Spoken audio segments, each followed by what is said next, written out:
start today. I do need to turn down the music. We upped the producer game. We've got another audio feed for the music for the day. But anyway, you're gonna be joined by Colmer in a sec, but I do want to do some housekeeping.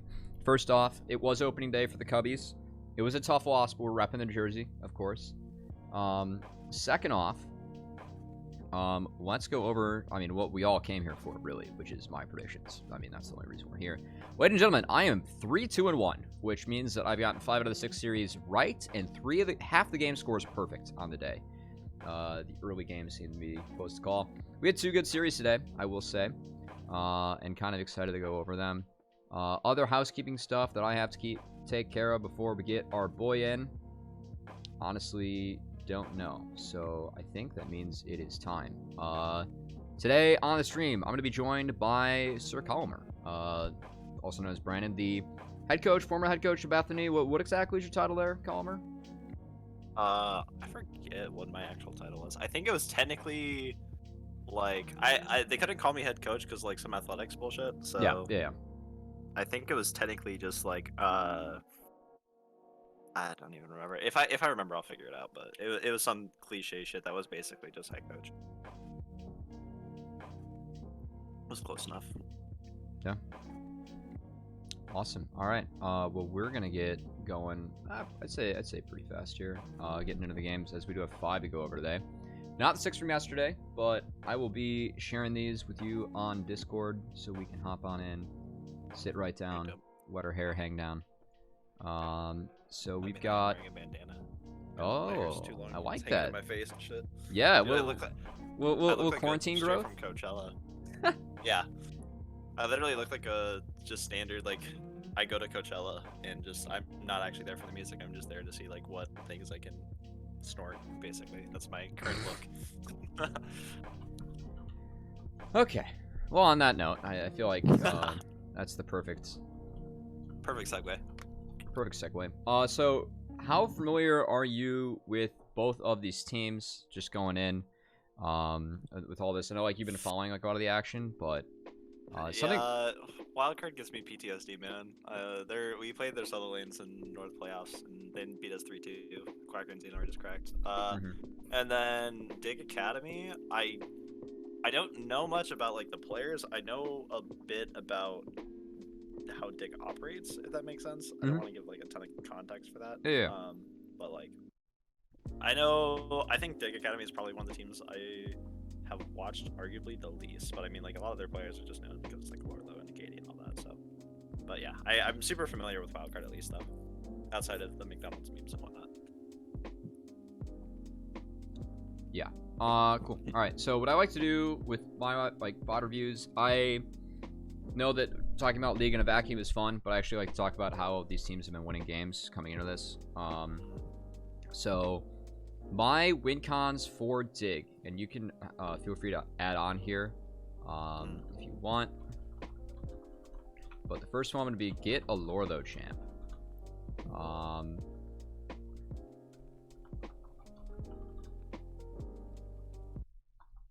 I feel like Lorlo, like his pool, like we've seen good play from him, but it varies, and it feels like he's a lot stronger on the Scion Gnar, and that like I've seen decent Gragas play compared to the rest. And then Spawn is late game, Insurance. And then honestly, I'm pretty low on DIG out of all the Academy teams. I know that they win the series. I know it was close, but they like haven't impressed me a lot, like with their macro or like early game plans, which are things that I usually look for out of Academy teams. And I think that this is a tough matchup for them because Wildcard is actually pretty good at that. Yeah, I'd say like DIG, from what I've seen, like I'm already not like in context to like compare them to the amateur teams. I'm not like insanely high on like a lot of the Academy teams. Like I don't think there's a lot where I'm like, oh, okay, they're just gonna like I put them as like massive favorites going into a lot of these series, and I think Wildcard like naturally like is kind of rough for them, matchup wise specifically, like just based on like how the two teams like play, because Quacker does end up playing some weird things that I think could match well into Lorlo, and like Team Luke is just popping the fuck off like recently. I mean, like always basically, but like even before like this series, he was just like he's been playing out of his mind recently. So I think if Wildcard ever gets comps that actually create space for him to actually like operate and function, they match up really really well into Dig Academy, and I think that naturally like Wildcard like that's how I've seen them generally draft and how I've seen them play. So yeah, I don't know. That's basically like my that's the extent of my opinion on that, I guess. Yeah. So for me, like Wildcard, it feels like they're a pretty good early game team compared to like all the teams we have here in Amateur. The funnel Luke strat seems to work pretty well for them, and then Xeno just kind of like being on his own, playing for sides.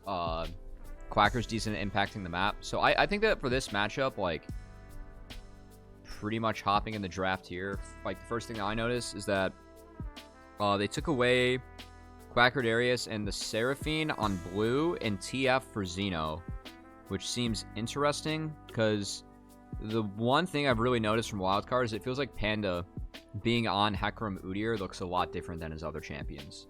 And I know that they handshake the matchup here, but he does get that right off the bat. And then also Wildcard get Flux Trist.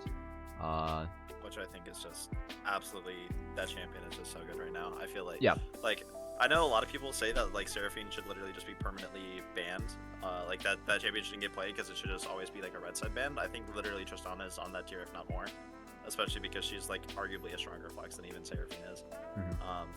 And naturally with like how that team wants to play like as well, the fact that they were able to handshake that matchup and get Tristana on red side is just like I really think that's super favorable for them, and I don't know if I agree with letting them have that match. Like I think this like first rotation is not super favorable for. I feel like it's a pretty good draft for Wildcard. The only change I would have made is honestly trading out the Nautilus ban for a Silas ban.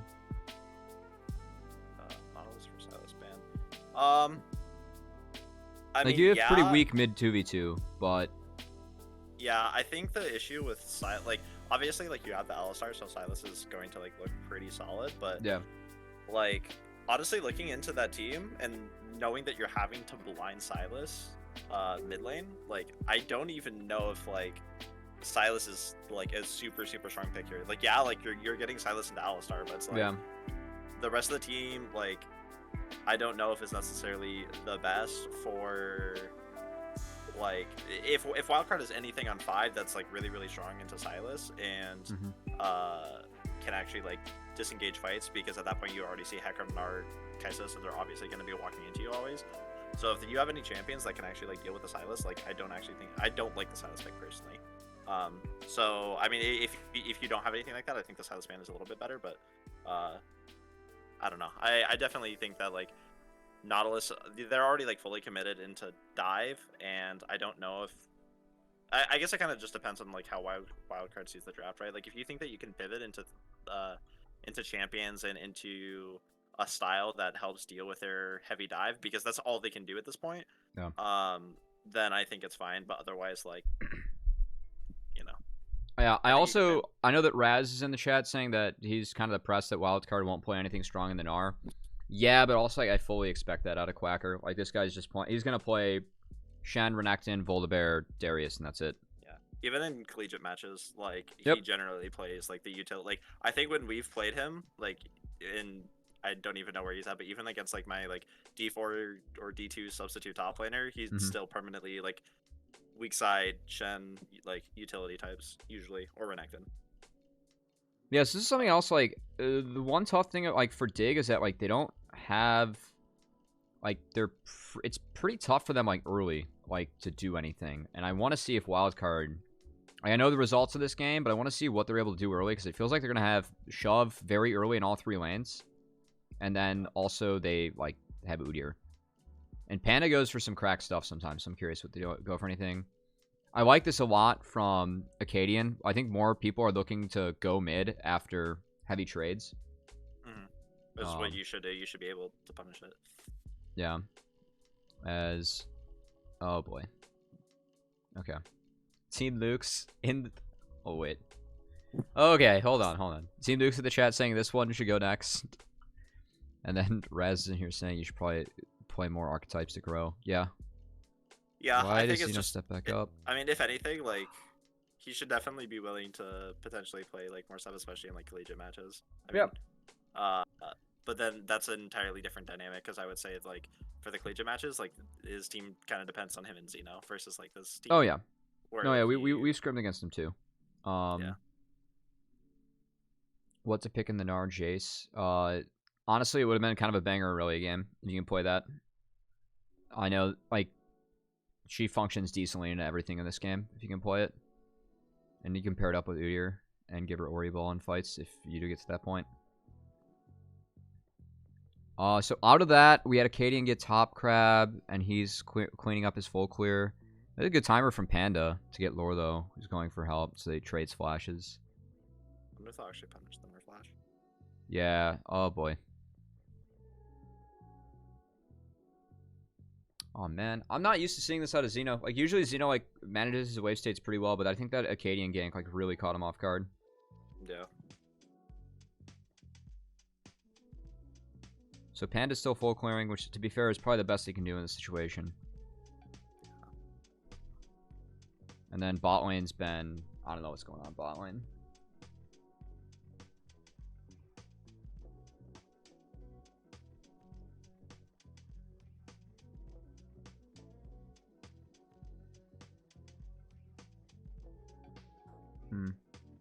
Quacker burns TP there for lane and the kind of match Thor though, but he didn't have to TP. He could have walked.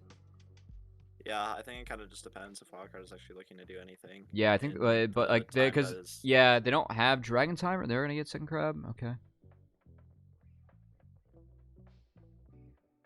Yeah, I mean, I guess they just decide that they don't want to contest this dragon. If they actually like walk up and start acting like they want to contest this, then okay, yeah, then using the TP top lane was really bad. Yeah. So they could have saved TP for this. Nice cancel by JJ. Weird flash adaptation. Yeah, kind of a weird jump from Nuke too. They were I think they really want to reset on Acadian, but they don't find anything here. All right, JJ finds combo. Good play from JJ. Xeno walks up a bit too much, chasing. Yeah, and then he's down. Okay, this game looks tragic. So this is why Luke said skip this walked one. all the way down and probably lost a wave and a half or 2 waves. Yeah, no, he's okay, because he bounced it, so he's okay. But, okay, this game's, like, actually kind of unplayable now. Yeah, this game is oh, boy, alright. Enchanter picks, like, Karma good, too. I think Jace may be more reliable. I think Lulu in the Gnar is pretty good. This is a great timer from Wildcard, by the way. Bouncing back from this, like, out of the replay. Yeah. They didn't get Dragon, it's off reset, and they know they have this wave crashing, so adaption just goes straight top. Xeno's there to back it up. It's really good stuff. And this is why I thought Wildcard matched up okay, because, like, the one weakness I've seen in, like, Northern Arena, there was a lot of... The teams in Northern Arena that had good support roams and good timings were doing significantly better, and that wasn't Dig. Dig was really struggling in that event, so... Maybe I just saw, like, the bad side of Dig, but that is one thing that Wildcard and Daption do pretty well, as I am very high on Daption. And Luke for that matter, but I just realized Dig never actually I think that's okay off the timer, and like now they do it like they still had camps up on that side, but yeah, I'm actually like of the mindset that you should only take Dragon if like it's free. I think that a lot of teams have been like overcommitting to like early monster objectives and like losing tempo off it. I don't think that early dragons are that important unless you get it at like 5:30 and like play for that.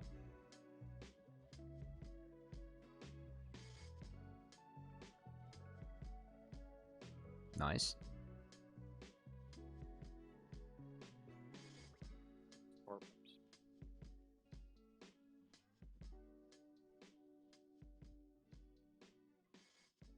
Okay.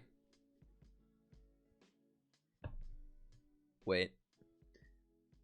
Do you want to go over that one again, or what? Did they just walk in the Mega Gnar?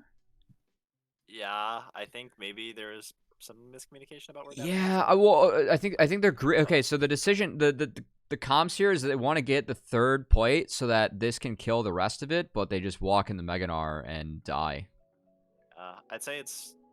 I feel like pretty rough. Teams that I've been in matches with and this includes my own teams, like teams have this issue of like whenever they have Herald, they always want the Herald to be like killing the tower always, and so like you have situations like that where they're like, no, like I'm gonna walk into Naru who's about to transform and is level 6 under tower, and you could probably make the educated guess that his team is pathing up towards him. But I'm gonna just stay and hit this because I have it in my mind that we're taking this tower. Like this is our Herald play. We're taking this tower with Herald. I do like that Luke got Crab and Daption tried to pull the wave. This is good from.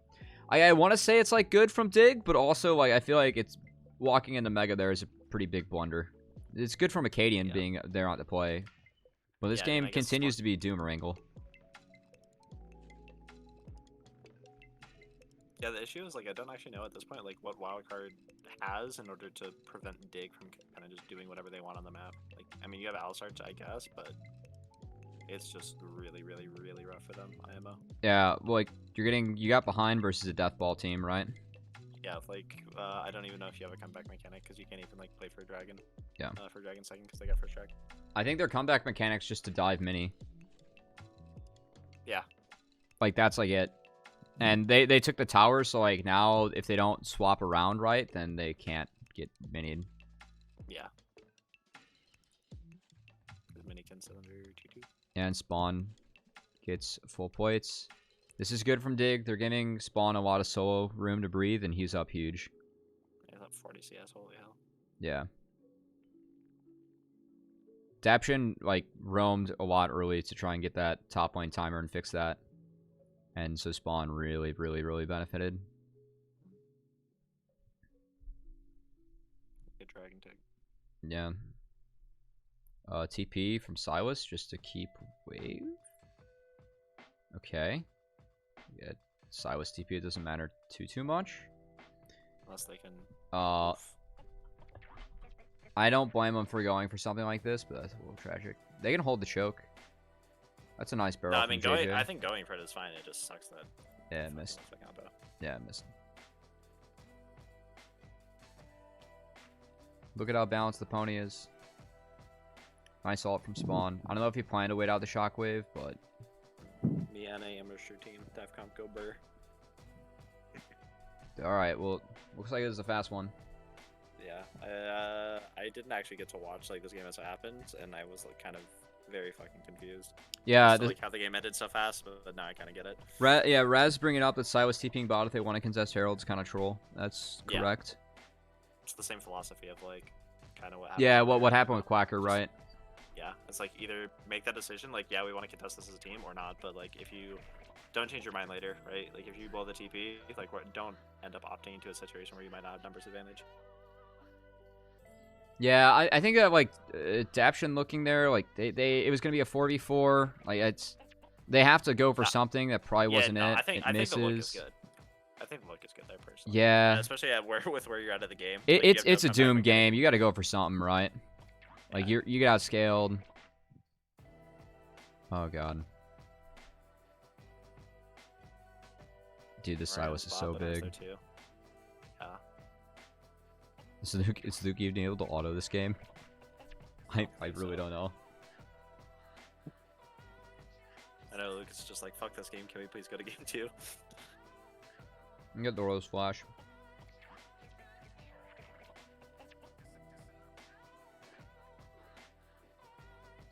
Good on wildcard for pulling the team. Yeah, absolutely. Hold on. So I caught me chomping on goldfish. I had a snack today. Nice. So Acadian goes burr. Like. Yeah, and you have Nar TPing on the back. Yeah, Kaisa Hackram's so strong. Spawn so gross, man. Yeah, Spawn's like so accelerated at this point. Like, yeah, up like is up what 40, 50 CS and got some like gold and solo XP bot lane. Like he's fucking thick as hell. Okay, so both top laner or we have some mismanaged TPs early. We had a couple nice answers from Acadian in the mid lane, and Xeno kind of got blasted. Xeno kind of, yeah. Yeah, he kind of got blasted in this one.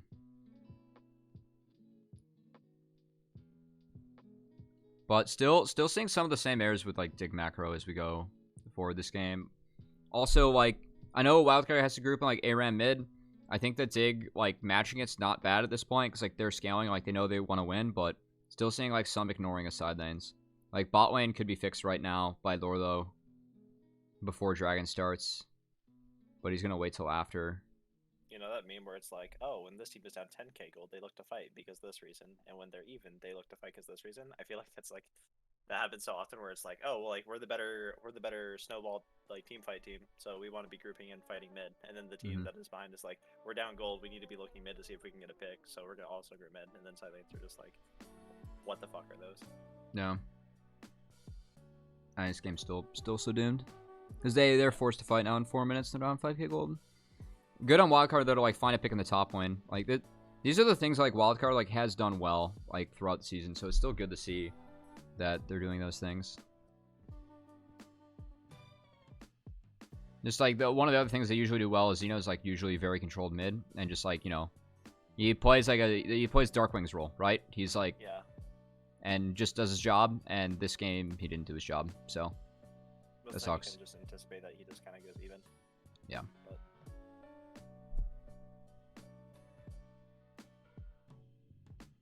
I mean, literally, just wildcard has to look on a window in the next 3 minutes, otherwise it's just doomed because they're not going to win a fight where it's actually 5. Yeah, I don't know how they can win a fight too.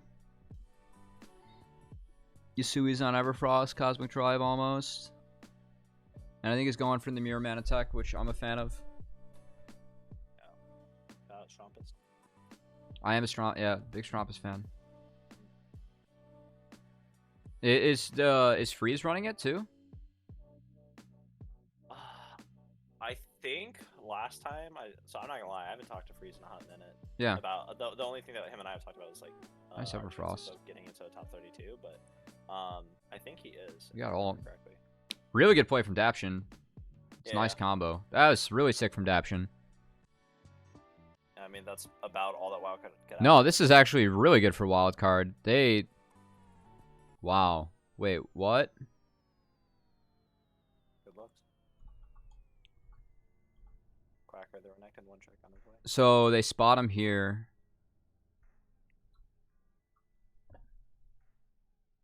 Is this what Dig should be looking for? This is just like, so... I know that Panda Daption like aren't prio targets, but like couldn't they just chunk him out with the Silas instead of going for the Ori here? Because like she does have... I don't think they thought she had Everfrost. She also has Flash. It's not a play you can make. This is legitimately, if Dig just waits, like they already have like pretty solid setup. If they just wait 2 minutes till Dragon, I don't think they ever lose a fight in which they're like actually grouped and set up. So why are you trying to? Yeah, I agree. For this, like, don't get me wrong, like Wildcard answered like insanely well, like really good shit for them. But I have no idea why Dig is like looking to make a play here. Yeah, it's so unnecessary. Yeah, the only good thing for Dig is that they did crash a super wave top, but at this point in the game, like Wildcard doesn't really. They can't care about that, right? Like they have to make something. They need the shutdown goal. This is well worth it for them. Who got shutdowns there?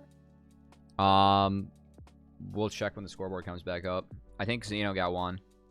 I think I mean, it still really shouldn't matter, but because I think that I mean, it went from 5k to 2.5k. Yeah, I mean, I just mean like, it shouldn't matter, but yeah. Yeah, I mean, like in 1 minute, like I really don't think there's a world in which Dig should ever Dig should still not lose this fight ever, but it is closer, and like it gives Wildcard more breathing room where they don't have to get like the perfect fight. They can just get like a solid enough engage and maybe just like an Ori like 3-man shockwave, and then it should be chill. Not chill, but it gives them a fighting chance versus like if they would have just done nothing. Dig just sits here and they're up like 5k gold, probably have better setup because they were already in river, and then Wildcard just kind of sits here and it's just like, so guys, for game 2, what do we want to change? Thanks for the host, Joker. Oh my god. Oh my god. They actually just one-shot him here. Oh, wait, this was actually so close from Wildcard. Yeah, that's pretty close, man. That's really well played from them. Yeah. Look at this shit. I mean, they get like a... Oh, dude, Panda just goes for some cheese. Yeah. Lorlo saves it. If Luke was able to walk up a little bit sooner, or like literally, if Luke gets one more auto and like Spawn dies, and I think the fight is legitimately won. I don't think he actually can, but it's like it's that close. They have to stick it now, or else Silas rolls him. Silas still gonna roll him, yeah. Yeah, Silas still fucking max HP. Wait. Yeah, they still get rolled. Xeno can base. but I think they lose it. Honestly, though, like, Wildcard did find good angles here. Yeah, I mean, Xeno has TP. Like, they're still gonna look. Yeah, they still gave up Soul. Like, but like, if you're Wildcard, like, yeah, the early game was like kind of disastrous, but like, you did find good angles in the fights. Yeah, I mean, like They tried. Not much else you can say, right?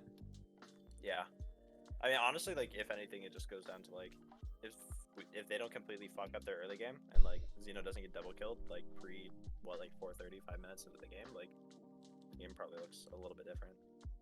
I mean, this series ended up being a Gnaralt away from looking a little different, to be fair. Yeah, I mean, it was really, really fucking close. I was hyped, man. I wanted Wildcard to win this so bad.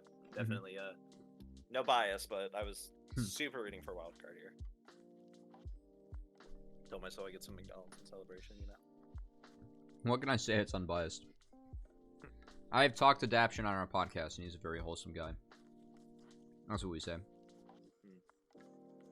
So Wildcard sits here and prays that Yasuo or Spawn legitimately just walk up and can get pulled right headbutt. But that's about it. I mean, this game should just be wrapped. Yeah, yeah, yeah. They're playing this out fine. They're only playing 2 lanes. They only have to play 2 lanes. Otherwise, Mega they force. Yeah. Sums are still down. Yep. Oh wait, they found Spawn with a Triss bomb. That is a big shutdown. Yeah. So I mean, still decent play from Dig, but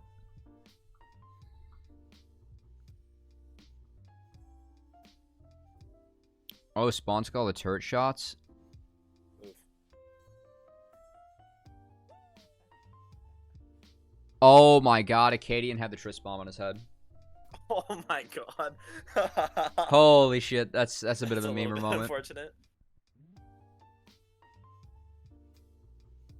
Then it still shouldn't matter, because again, Wildcard still shouldn't be able to contest this Elder in 2 minutes, but man.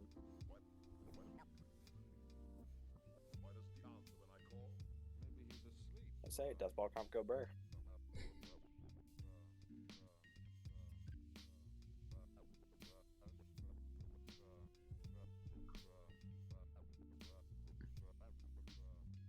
An attempt was made. Just gets chunked out. Yeah, I think they were trying to blow him up before he hit Mega, but yeah, Wrecker still somehow gets fucking hammered. Holy hell. I guess they survived till Elder.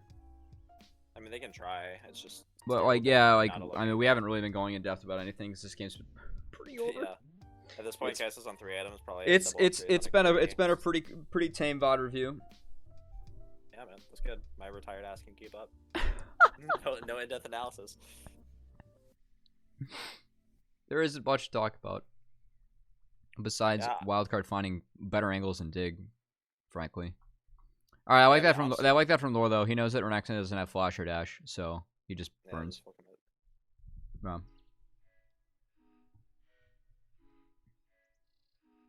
Yeah, okay, this game's wrapped. Yeah.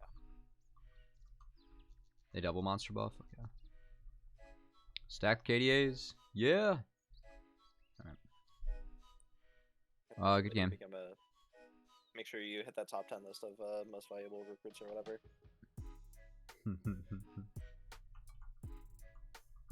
Oh yeah, I remember this. They just ran back basically the same draft except for oh, they are Fort Silas. Yeah, I think they took Raz's advice. Yeah. Okay. And then put Quacker on Renekton again. So the Renekton's a little rough because it does give, like, as the game goes on, Ryze and Gnar both side lane really well in Renekton. So it's once again on Wildcard to blow up the early game, right? Yeah. Yeah. I agree. But you do have some pretty good ults if you're Silas. Yeah, I don't know what else you would pick on R5 though. I mean, you're not blinding, so like you kind of have like the world is your oyster, but I don't know if there's anything that you can actually pick that silenced well into Gnar and Ryze. Jace feels good here. Yeah, probably. Camille. It's fine.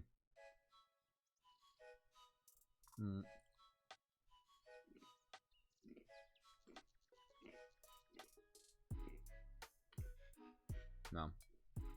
Alright. keep that in mind in case we make top 32 and play against UACN. Yeah. So I mean, like, there's like some scouting done out of Dig, which is good. I would expect that. Invert's been keeping in touch with that. Also helps that Dig Mig is flying down here, right? Okay. I still feel like this fits some of the win conditions that we had, though. Xeno and Silas a bit of a different flavor, but Silas does feel pretty good here.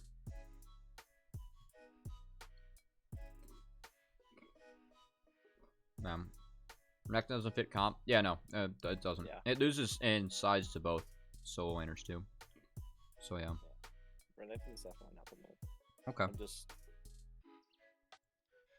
I know that Udyr is really high priority, but I'm actually surprised that Wildcard doesn't flex Bear more, just because I know that Quacker plays that a ton. Doesn't flex what more? Volibear. Yeah.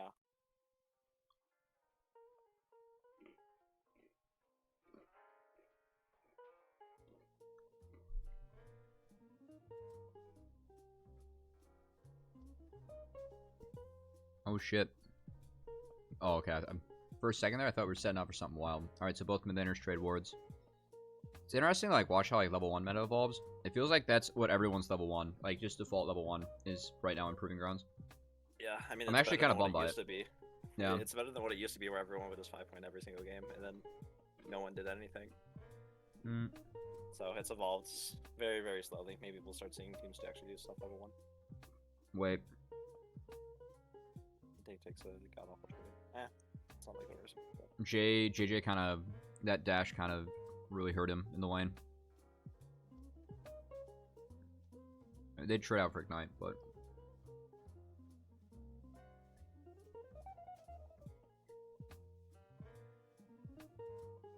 it's unpunishable. Yeah, I mean, like, there's like no creative like cheese to do like level 1, but even like the warning is like so basic, right? Or the Raptors. Oh, Daption refreshes that and they go for this. Interesting. This is one way to double crab the Hecarim. Alright, so he just gives up on that crab. Wait, this is good for wildcard though. They have members. Yeah, I was gonna say, they don't, if I remember correctly, they don't actually just concede this, they fight.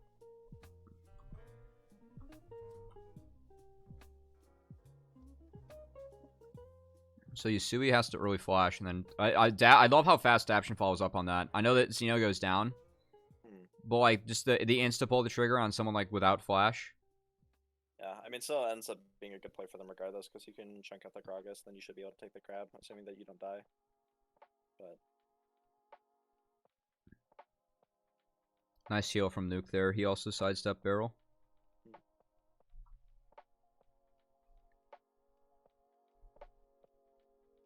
Is this a good play? What's up, Invert? Congrats on the win of that.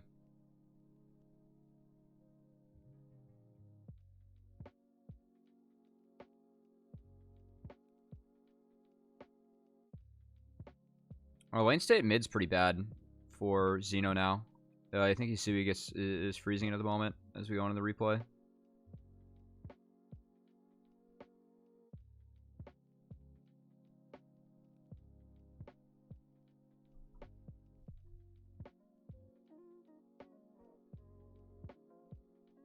I mean, it's terrible if they get nothing out of it, but they got something out of it.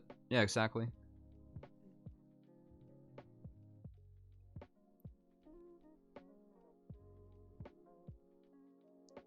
I also think that like this ends up being pretty good too, because Tristana got stuff out of it. Like you giving her like lane advantage, it just kind of means that like she is able to like shove and get her creeps for free, right? Whereas like if she gets behind, she can be punished really hard because she can't control how she manages the wave.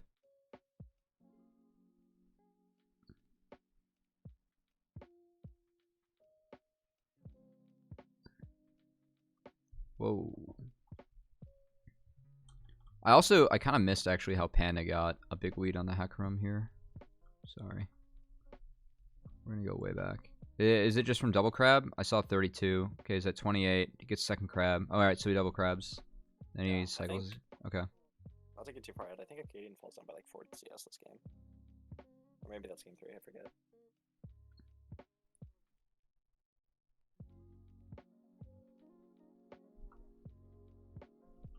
Okay.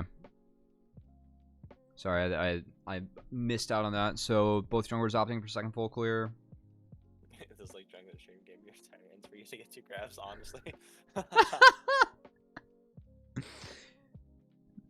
Prussian animals for wild card. Current meta is just perma jungle side. It's jungle side, guys.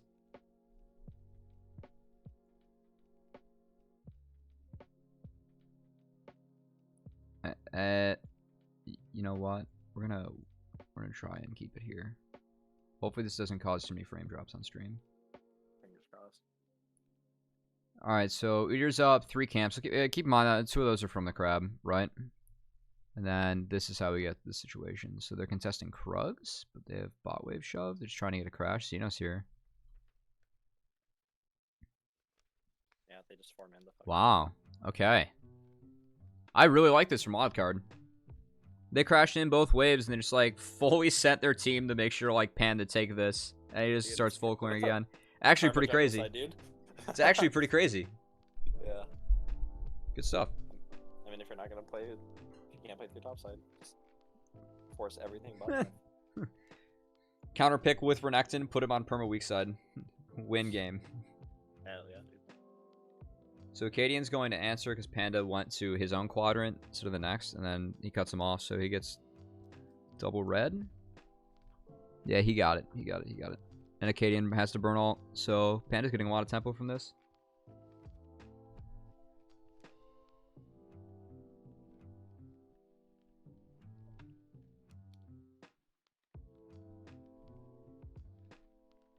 And they get rift because the wave, Lordo crashed a wave, and then Quacker bounced it back, so that's top prio, and they get free rift. They do roam up Adaption, but it's answered by JJ, so I guess it's just solo XP for both 80s, which does benefit Team Luke. Holy smokes, that's a ballsy trade, and that should get punished. Oh, TP?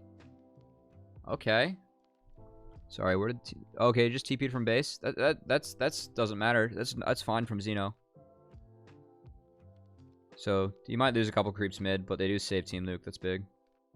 By the way, Prussian, you're not wrong. It's just the situation in which they picked it was really, really weird because they picked Renekton in R5, and you can't actually side lane with that champion into Nart or Rise. We were talking about it like earlier. I don't know if you were. Ah, fuck. Yo, you moved the mic away from your face. What are you doing? Oh, man. It's too Crazy. old, man. It's past my bedtime. It's like 7:30. I was saying that you can just say it. You can make the point, Cubby. No. It's your point. It's banger. You're right. Yeah, I was gonna say that it's just where they picked Renekton on R5 into both those solo laners with the entire rest of the drafts both done. That felt really, really weird, or felt bad. Yeah, because you losing the both solo laners later, like inside. I gotta know though, he's very stable. I'm very pro Renekton. Like he's a really stable force. Game 3 wildcard isn't either. Game 1, you guys also walked into Meganar, which is pretty funny to watch. Oh my god, we're flashing for it. Okay, Xeno saved by Luke Keel. Wait, this actually got kind of whack. Yeah. I didn't see the setup coming into this either. So, spawn, is this off reset? I think so, considering Dragons in 30, right?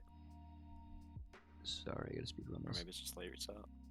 No, they roamed it. They roamed it. So they crashed and roamed. This is the roam play. And then Panda knows that's gone, and then they see JJ.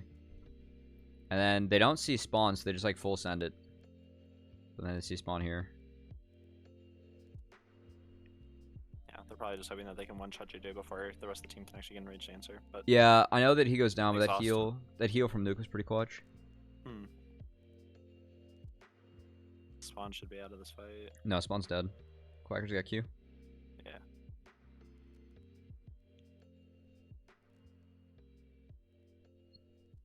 Oh, second drag. Yeah. I know overall positive play. They don't like lose a bunch of shit top either, right? And they got bot tower as well. Yeah, I mean their entire team has no flash besides Luke, but Yeah, the one thing that I actually wish that they would do, like wildcard with Tristana, is I really like when you're able to move Tristana to the weak side of the map and let her solo lane and get solo XP. Because if you get levels on Tristana, she becomes unbearable to deal with throughout the game. Like, if you can catch her, like, you, like, catch her up to, like, the rest of the map and the team, it gets really, really hard to deal with. Yeah. So, why does Yusui port here? Yeah, so Yusui, that is a really good TP. He was going to get dove in the top side, and he just TPs and makes a positive play bots, and they just end up trading map.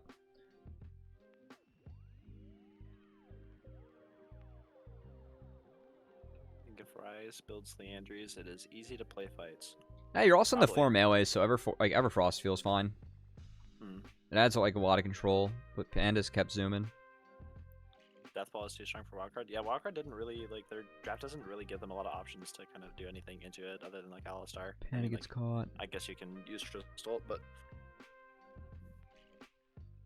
Yeah, this is the downside of what we see sometimes from Wildcard, is that, like, sometimes, like, Panda makes some cracked plays, and when they work, they look really good. When they don't, sometimes it looks like that.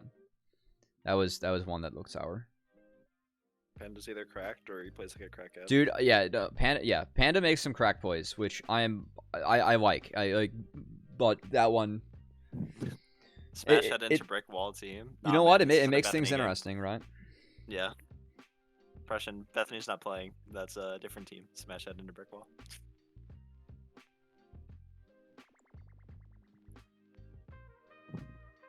Bastion doesn't get caught, but he's chunked. Dude, there've been so many fights. You know that Luke wants to flash that. Yeah. Okay, well, that was really good TP from Xeno. So, what happened here? So, we're going to contest this crab, and Acadian goes on. So, they have to burn ult to save spawn. And then Luke. So, it's already big health part. Oh, man. Adaption almost. That was a really good ult from spawn, actually. I know he still goes down, but he did cancel the combo. You guys have Hunter and you haven't played Nunu? What the fuck? We played Nunu like maybe 5 games this whole year. I think we literally played Nunu game 5 against UIUC, and that was the first time we played that champion in like a month and a half. Nice ult from Acadian. So the good thing here for Dignitas is that Ryze is gonna crash a couple waves on that top side. So Ryze is starting to get a little bit far ahead, as he has been doing Ryze things in the solo lane. Wildcard taking a late reset. He's been zooming. Yeah. Yeah, but they overextended for the mid turret, so like it's not the worst shit in the world. They was Rift off of it, but they still beat Dig the Dragon setup, and I think Dig are seeding. Which probably is the right choice from Dig, because they scale well. Yeah, they're not doing the thing that teams normally do, where they're like, we need to contest this dragon, and it's the 3rd dragon. It's like, it's not so point, you can actually get this up if you'd like. Okay, I'm all for mirror mana on Silas, but isn't it not as effective on range champs? That is correct. Okay, because Ryze is going for mirror mana. Yeah, I forget who I was talking about. I was talking about it like during the actual game with someone. Really nice ult on adaption. So they missed this? Yasui's build is Sedge? Invert doesn't agree. Shout out Blue. Did Blue run this build? I didn't catch all of LEC. It's been proving grounds, baby. Invert's gonna bring out the belt. So they get, I mean, at least they get like a positive play, right? They get Rift. Wait. Dragon fell. Yeah, I mean they gave up soul point, but. Okay, so sorry. So they take the Rift. Luke gets caught though. This play gets real weird. So Luke is in illegal territory, which to be fair, we see this a lot from Luke. Yeah, I guess he's just trying to contest mid, but like his teammates are already taking dragon. Like Luke is the humanoid of his position. Be that way sometimes. Yeah.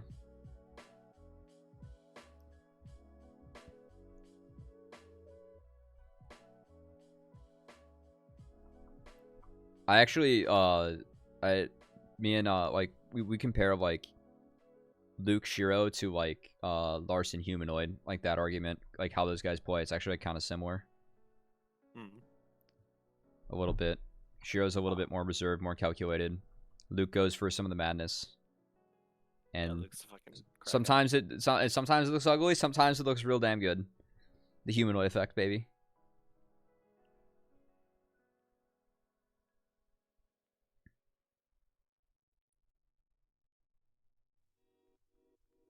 So, like, I know they're up 3 dragons, but, like, this game state still doesn't feel great for wildcard.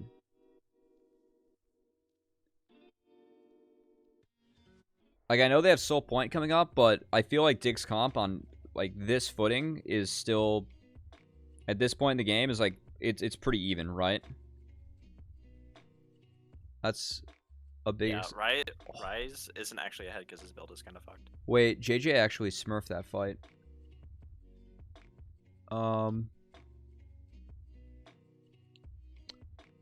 Okay, Daption. For my knockup. There's the Luke. Ugh. So they're going for vision on the top side. They just try to collapse on Panda, but There's a really nice exhaust, and then he cancels Xeno's E, and then he gets one shot. The barrel knocks away Daption, but Daption hits the 4-man. Let's fight just one off Daption. Oh my god, dude, Daption's so good. Yeah. Holy smokes. I know, like, they funneled into the choke there, but actually...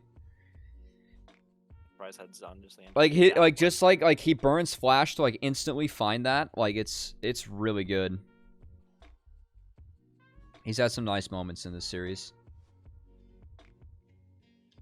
Even though I think he might die here. But giving Cow's life for Baron's good. Also, he has Strode because of Deadman, so that's pretty cool.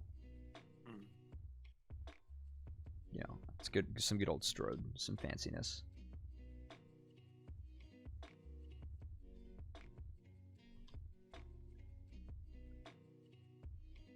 Luke also does a really good job. That second jump was like a little too cautious for him, but I really liked his first jump.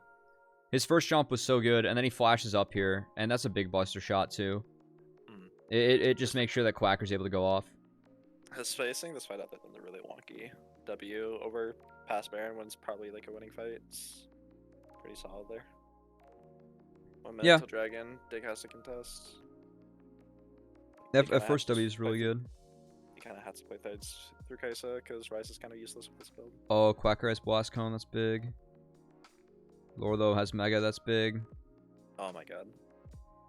Wait, this one needs to might be slow mode. Oh, yeah, this is the part where everyone got really pissed off. Why? Let's see. Ah! You gotta earn them. You gotta earn it.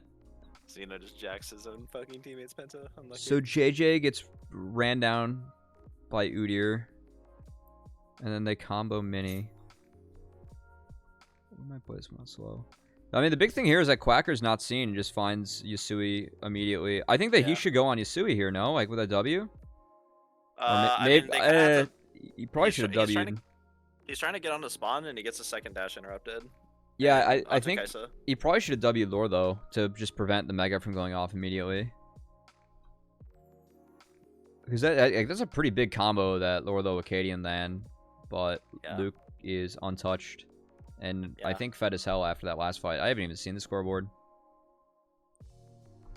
Good of Acadian to step up even though he goes down.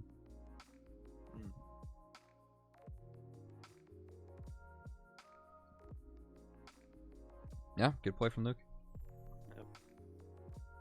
They should be able to take Soul. He went PD LDR. Yeah, okay.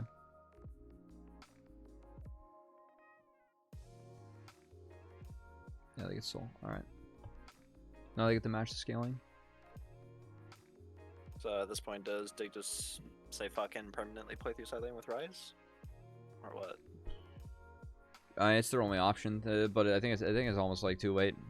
Well, yeah, I mean, I will say Wildcard's found some really good angles in these two games. Like I know that game one early game was like kind of tragic, and they got up in this game because like we flipped first two crabs, but they are finding good angles. Better macro, just play perma jungle side.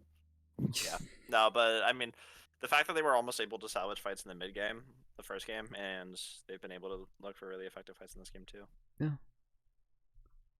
What happens here though? It's overcommitting for tower. Yeah. Luke Yeah, still Luke gets caught in the fight. Yeah, Luke needs to. I actually he probably needs he needs to butt shot someone, but I don't know like where if it was burned like by Acadian. Maybe he just ults. Yeah, maybe ults Acadian mid. Yeah, mid dash. That could have been it. It doesn't matter. Wait, that's actually hilarious. Yeah, They still run him down because they not overcommit, but they just allocated so many resources into. Yeah, and it's also Mountain Soul at this point, so. Yeah. No Mirror Man on Silas. Boo. Sonya Yeah. is fine in all this. Salty comp run back is almost good.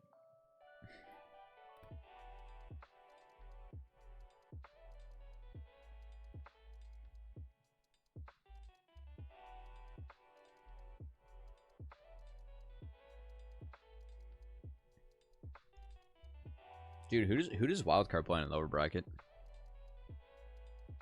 I have no idea, man. I will have to pull that up. Alright, so Lorlo gets caught taking Krugs. EGP, Immortals Academy, yeah, so probably Immortals Academy. Actually, I don't know. I think Immortals Academy is technically favored to win that game. If you're looking at I think EGP actually can do it. I mean, I think they can too. Yeah. I am just going off of what I hypothetically saw on a hypothetical betting website that you could hypothetically bet on Proving Grounds in. Also, I saw that. Also, interesting point. If you think that Barrage is going to beat whoever they play, TL Academy, you will literally get 6.5 times your money if you're that confident in them. I mean, so far in my predictions, I am 5-1 with series result, and Okay, so 3 are perfect game score. No. Damn, I do not think Barrage will be TLA. Wait, I'm. Wait. Oh no. An attempt was made. Yeah, I mean they kind of just have to go. For I think Pretty is good, but I've seen Immortals have some pretty rough transitions in early lead to mid. Yeah, I think that Wildcard, like low key with their comps, might actually execute better. Yeah. I think EGP is still not favored in that matchup, but I think it's like 2.2 instead of 6.5 or something. Hashtag Big Shiro fan. Hashtag Big King Luke fan. Alright, I'll be right back while you get stuff. Yeah. It'll be like 30 seconds. Yeah, no worries. I'll chomp on Goldfish. Okay. We have big swap. Tristana's been taken away.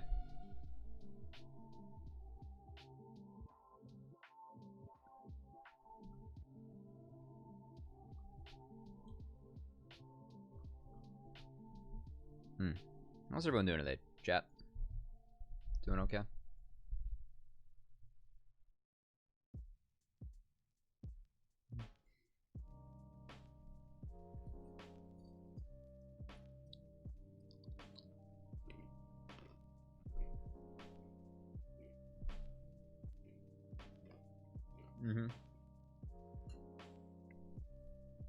Now I'm on the Goldfish, ladies and gentlemen.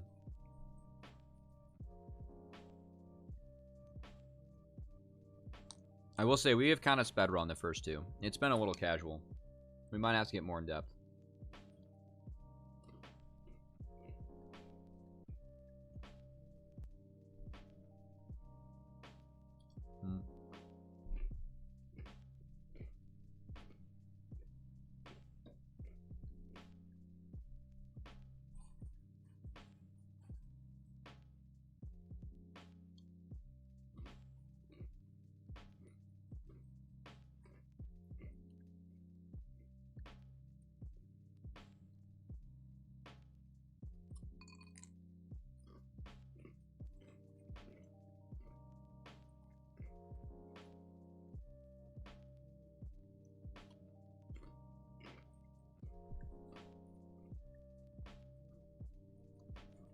Let's see.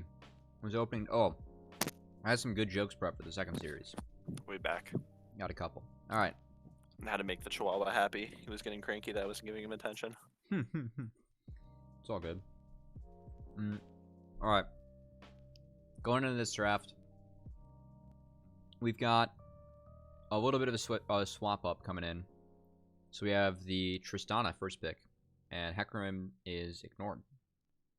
As we're going for Volibear, Gnar.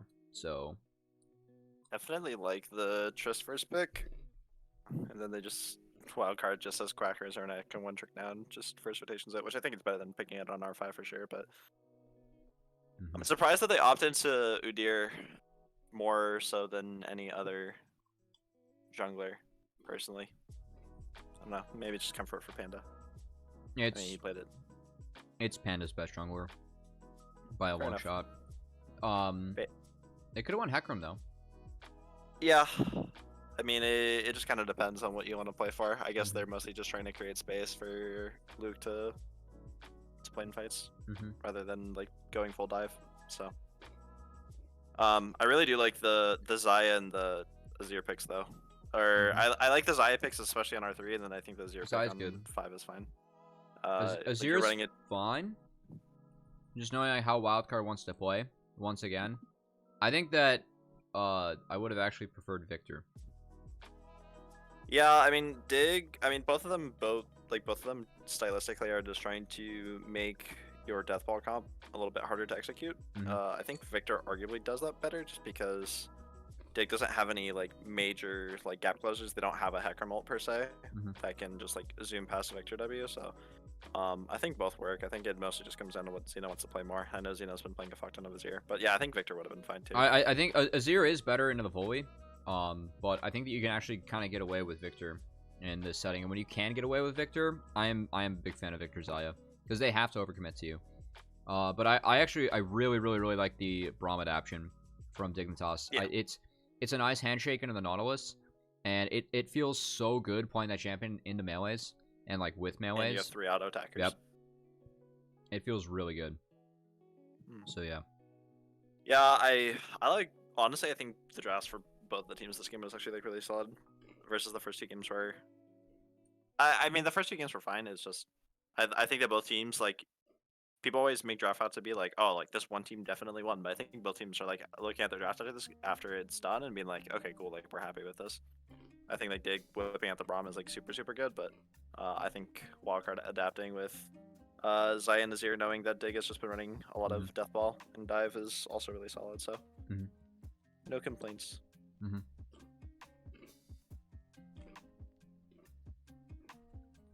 No key would have been Banger Leona game, but we move on. For what, Wildcard on 4 or Dig on 4? Wildcard.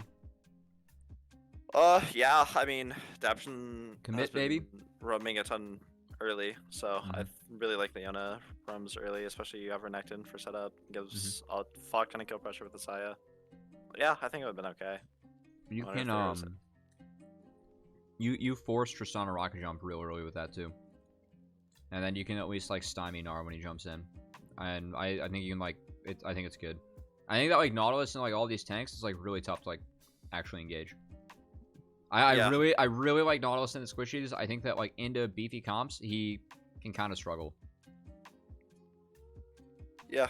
As blind, but you can also just wreck Tristana's day if you play it well. So I get I get the reasoning. Yeah, All right.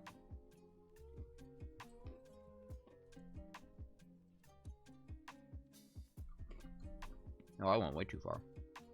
Bad click. Yeah. This game was so good. This is the one I was actually paying the most attention to. I was like, in a match today. Yeah, I know. So I you were missed too all busy, 3 of these. yeah, shitting on Kids and Risen. I get it. Yep. I see you go, man. Senate Tom Kench, man. They don't know what hits them. Yeah. Someday I'll be able to convince my players to play that. So I'm wondering what kind of clear Acadian goes for here. Because you don't keep up with Udyr. And you do have potential for cheese. Oh, shit. That was a big winner's bite from JJ. Yeah. It's a really fucking solid trade. Yeah, that was really good. That's actually a deep doo-doo for wildcard. So Panda's full clearing. And guess what? He's already a camp ahead of the Volibear. Yep. Make that 2 here in a second.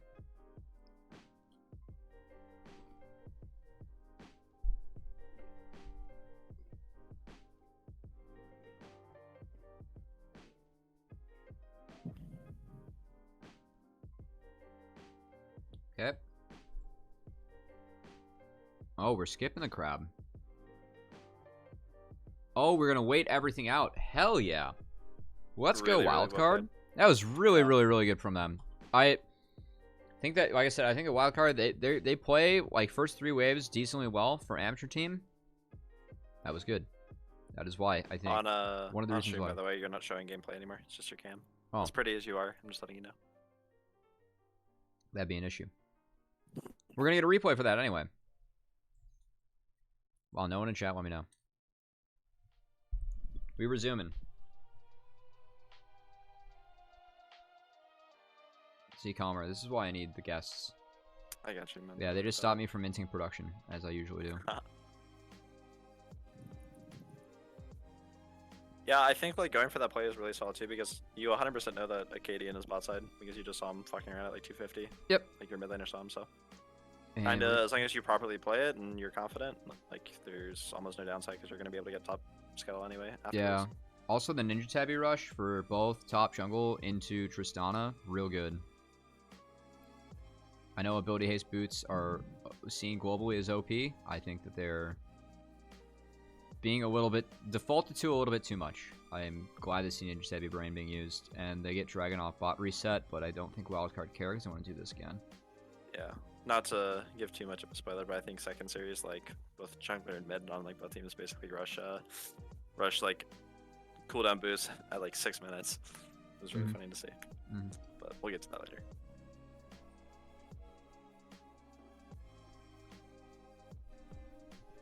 Okay. So good start for wildcard. They have gold. They need gold.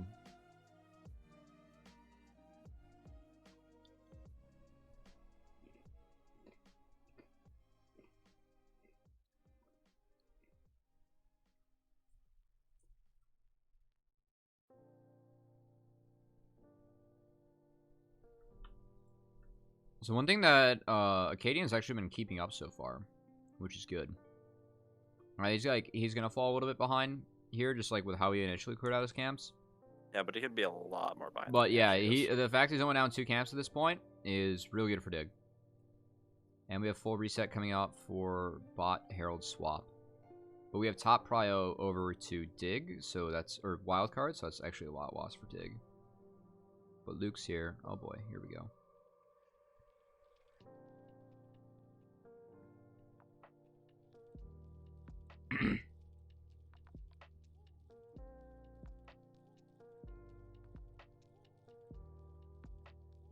Wildcard actually can't like look on a fight, except for they get onto Acadian finally. Oh no, Zeno, use your flash!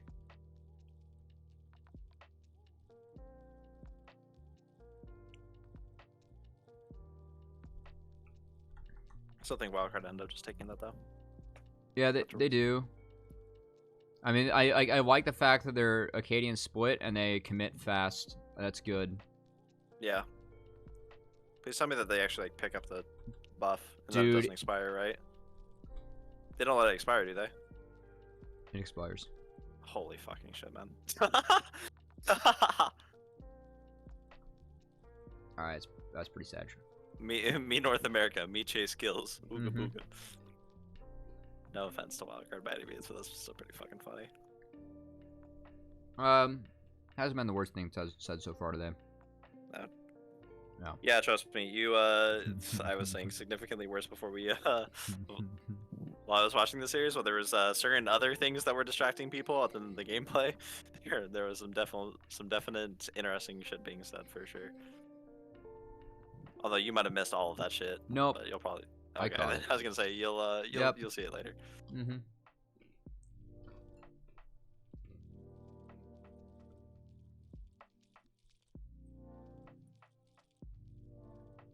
Okay. Dude, Panda's just pitching a 10 up here. Yeah. See, this is what you do when you pick Renekton. Dude, imagine that rift. That tower's dead. Yep. And then they died to Meganar again. Oh, it's so tragic. Yeah. Throwback. That's actually like really, really sad to see because I didn't actually cast it. They didn't get the Herald early, but like they would have been able to snowball so fucking hard Yeah. this game. Yep.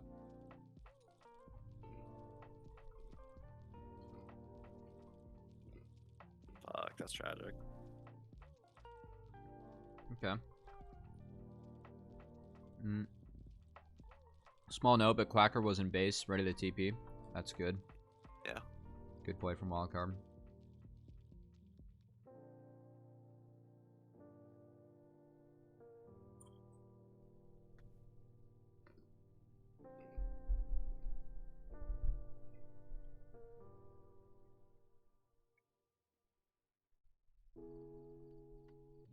Panda's about to be up so much in the jungle if he just clears all of his camps right now. Yeah. He's already up 2 levels.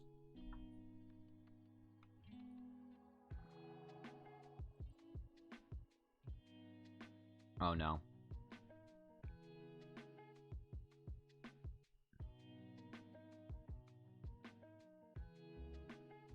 Wait. Dude, you Yusui this so long. Oh.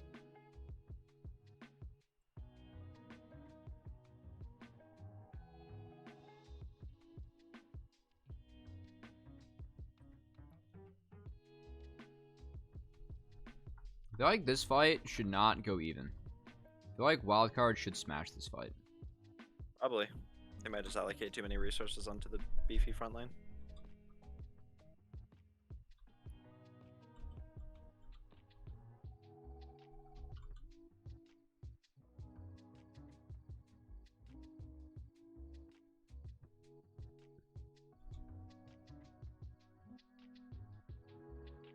I think Xeno, instead of ulting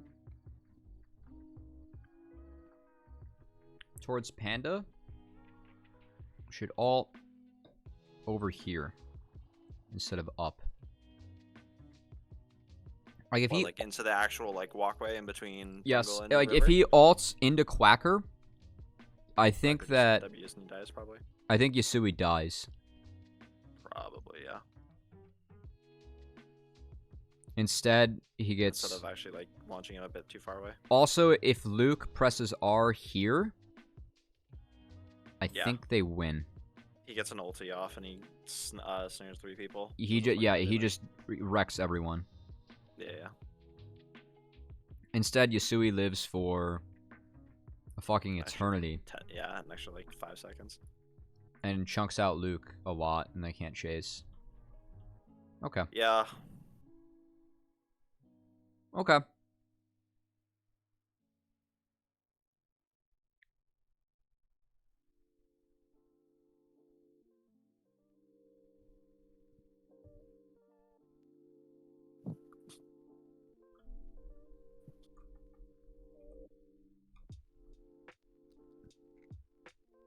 So Panda full cleared coming out of reset. And they're all pathing towards Rift again to ARAM. See, I don't like this. I feel like Spawn should be answered right now. Yeah, Luke has to go back and answer. Yeah. Oh, they get him before he goes Mega. That's a nice roam. But like they're giving away too much for this. Agreed. At this point. Like they lost waves in mid and bot. God. I can't help but think about how far ahead Wildcard would be if they actually Had the Herald and broke that turret. Yeah. It's so sad.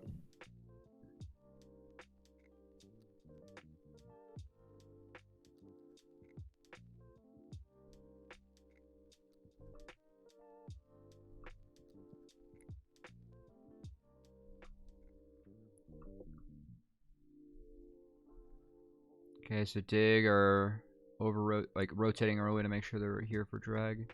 Xeno TP back. They use Herald. Do they get Lorlo's Mega here? Yeah, they do. That's big. Because now they can do this and then rotate back to the dragon. Daption's taking a really greedy path here. Oh, they just go. I guess they do see Yasui mid. Yeah. Oh my goodness gracious. Smart the fuck out of that. Oh my goodness. And they still lose.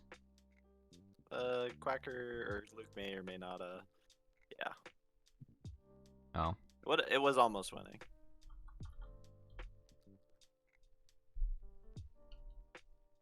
I like the idea from Wildcard just because, like, Yasui isn't here, but all they have to do is not walk through the... They can't walk through this. If they should stay here and chunk everyone out and then just, like, kill drag after. Yep. No? Yeah? No, I agree. I mean, yeah, once they commit through this choke, it's, like, pretty rough. Really good turn from JJ and Lore, though, who... It feels like kind of saved the game with that play. For sure.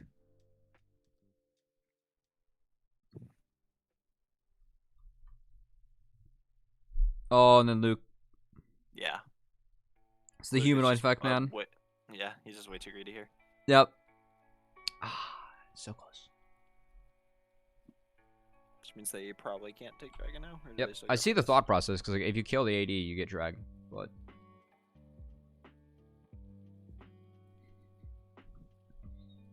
Oh, wait, they didn't track the flash.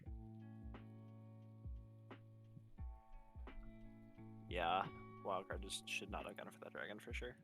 Yep. So they seed tempo. They could have caught... Well, they can still fix their, like, catch the fixed wave. They have waves coming into them, so that's still fine.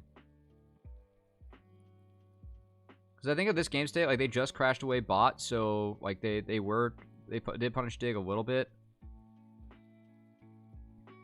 Yeah, they get a fat wave. They get to catch bot, so that's a nice consolation prize at least.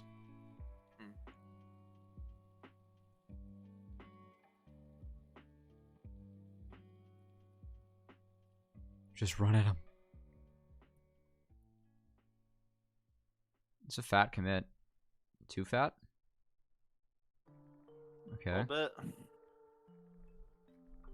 Just try to turn on a Cadian here, probably. Yeah, that's the right play.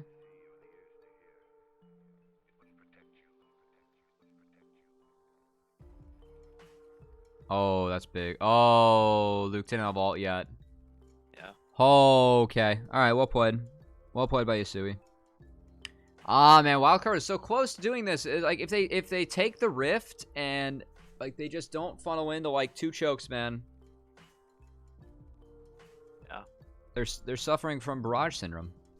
A little bit, yeah. I mean, that's what you want to call it, but... Yeah, I mean, I think that they're... I don't know if maybe it's just nerves. I don't know if they've had... What academy teams have they played? Played CLG? Or... Yeah, I mean, yeah, they've played some academy teams, but... Yeah, I mean, I really would hope at this point you couldn't consider it nerves, but... I don't know. Maybe it is. It's the biggest stage any of these guys have played on, for sure. Yeah. Mm-hmm.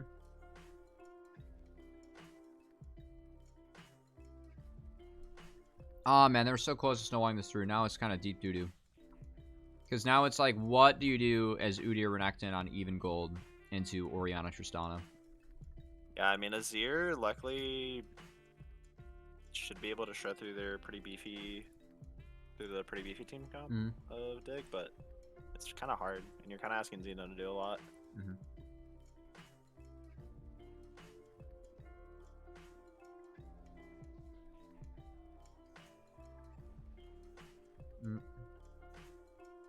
That was well played from Yasui. A little bit of an oops from Daption. Definitely overcommitted.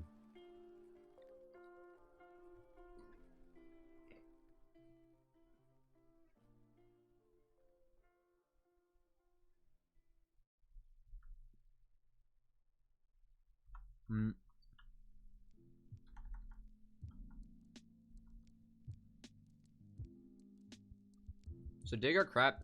This is actually a good macro from Dig. I mean, somewhat critical of some of their macro setups, but I like how they're crashing that bot wave right as drag spawns, right? So Wildcard are forced to drop that. And the Northern Arena, I was usually seeing side wave crashed into them as objectives responding to them, not respecting it. So this is good. And Northo has Mega up. And Quacker is just stalling for days out here against 3 fucking people. Yeah, Quacker played this very well, actually. He's literally he's sitting here on a fucking pink ward, so fucking just wasting so much time. Wait, the stream just skipped. Yeah. Huh? Oops. All right, Cubby. There's your next point of why the broadcast needs to be improved. Not what the stream's for. Oh boy. Then they just decide to take this fight. Oh. It's okay. You really should not chase here. Please do not chase Yusui. Thank you. And still working on their favor. Quacker is just fucking. It's the third game of Renekton, and he's just popping off at this point. He did a really good job zoning. Yeah, Quacker did nice work. Stat checking, baby. Yeah, I still think this game is wildcards to lose at this point. Wait. Even, like, Wait. Why isn't Spawn going LDR? I know it got nerfed, but I still feel like it's like LDR third, for sure. I would agree personally. I don't know. Yeah. You could ask Invert if he's still in chat. Yeah. Into this team, you're into a lot of Ninja Tabby and Udyr, and you are Tristana, so you only hit frontline. I guess that changes as the game does go on, but... Oh, no. Luke, no. Scott again. Oh, Daption mistimes it just a little bit. Gets caught by the Q.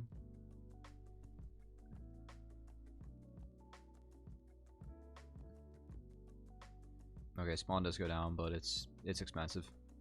Nice Mega Gnar from Norlo. He cancels the second dash as well. Quacker is still fucking out here. Dude, also, do you know why he goes for the Tiamat build? How do they win that fight? No idea. It's because Quacker's fucking massive. What the fuck?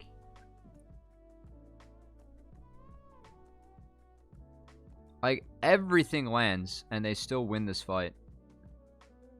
Health bar allocation's OP, man. Yep. Literally fucking 3 people at like 200 HP. Yeah. Jesus. Oh, no. No. Please don't. No.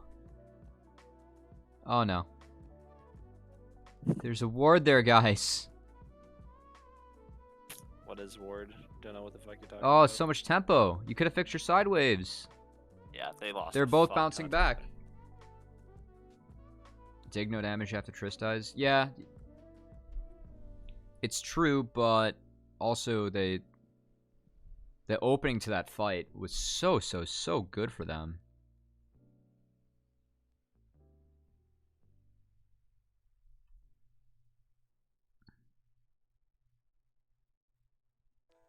Props to Duke for going for spawn. Well, it was the only move. Like, the shockwave's big, but the health bar allocation's just too I mean, OP. the shockwave ended up actually not being that impactful. I mean, you hit the jungle and support, and that's Yeah. It's like in a choke though, so like it's like gonna keep the Ori like so safe, like there should. But I guess Xeno just pumps out damage because it is Banshee's second for Yusui, which is being very respectable to Nautilus. But at this game state, like it's fine. But you are, I guess Yusui is a little bit lower damage. Like it's like comp in game state, so it's all fine. But dude, Wildcard are actually still in this. Like, I feel like at this point of the game, like, with their comp like this... Oh, boy. Okay. At this point of the game, Wildcard should not be on this footing. But they are... Wait, Yusui bases here? Why is Yusui... Why did he base? Quacker's Wait. sitting here. Does he have flash? He does have flash. Dude, he should go on spawn right now.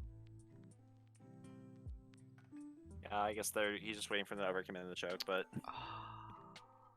Yusui got back.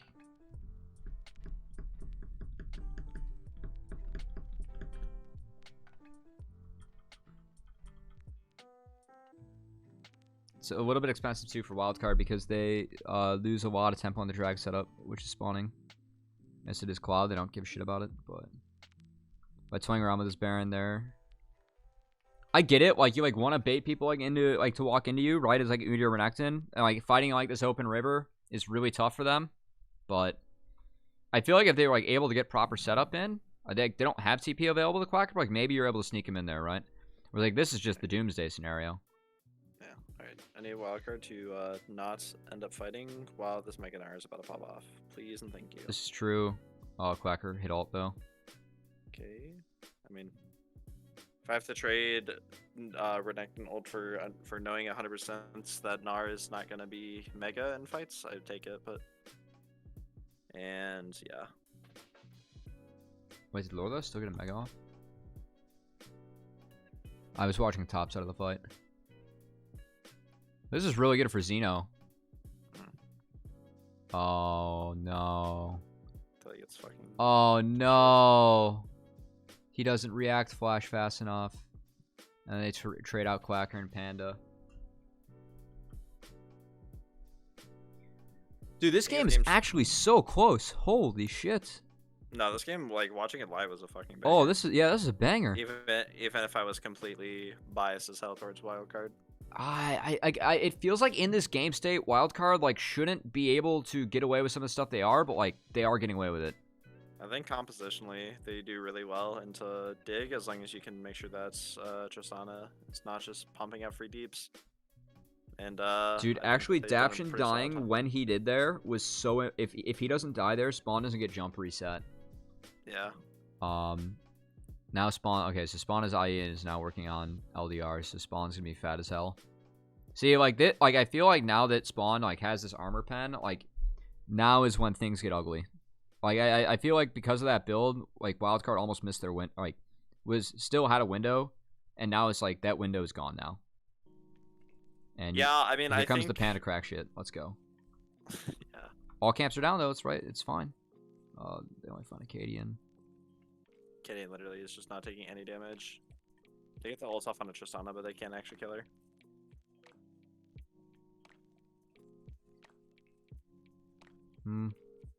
Really good fight from Luke. Literally. Oh no, Xeno! If Xeno is legitimately like 100 units more forward, he shovels 3 of them in, and I think they legitimately just take Baron off that. And I don't know if Dig actually comes back. It's so fucking close. But instead he just gets popped. Holy shit.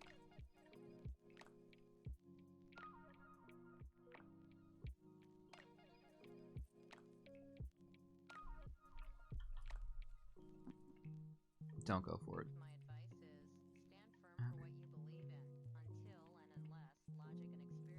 Luke picked up 2 levels from that fight, by the way.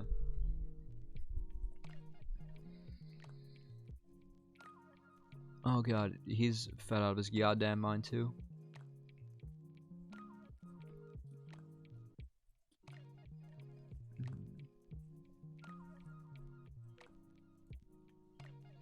I think that at this point, those Raptors should be going to the Azir. And everything just goes in the Xeno. Right there on it.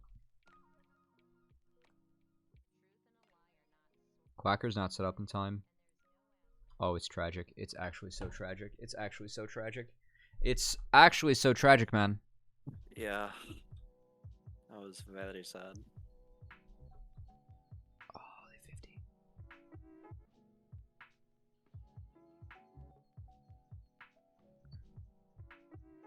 Now you fight and choke with Triss. This is exactly where Spawn wants to be, and it's Mega too. Yeah.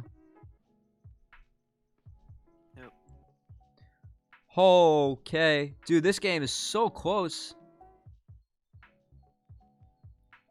Keep ignoring sides. Yes.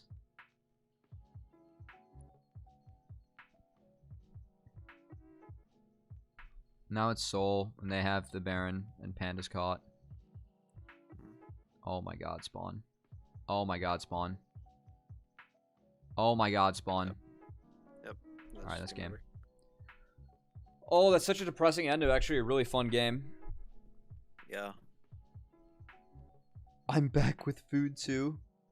Dude, that game was actually so close. Holy smokes. Also, this bit from TJ and Iberia. First done by Elk Battery and Rebel in the amateur scene, but it's actually so funny. Yeah. Got a really good laugh out of me. Alright, next series. Okay. Hopefully this one goes a little bit faster. The main, like... Oh, that was really funny that they put Cubs as the coach, by the way. This whole series was, like... Oh, boy. pretty straightforward, I think. I don't really know. I think Norg just played pretty clean most of the games. The only issues that I was like, I watched Norg versus Golden Kings. Yes, this is good. All right, well. Oh wow, I got Tim in here too. What's up, Tim? What's up, Tim?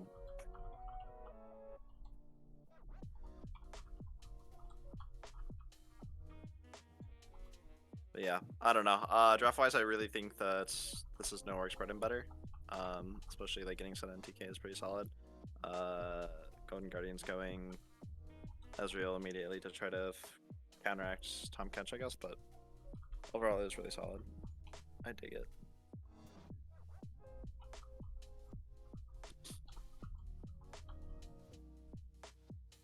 Okay, do you want to hear my Norg blue side swan song? Sure. Anything that you want to say, Cubby, I will gladly listen, brother. Okay.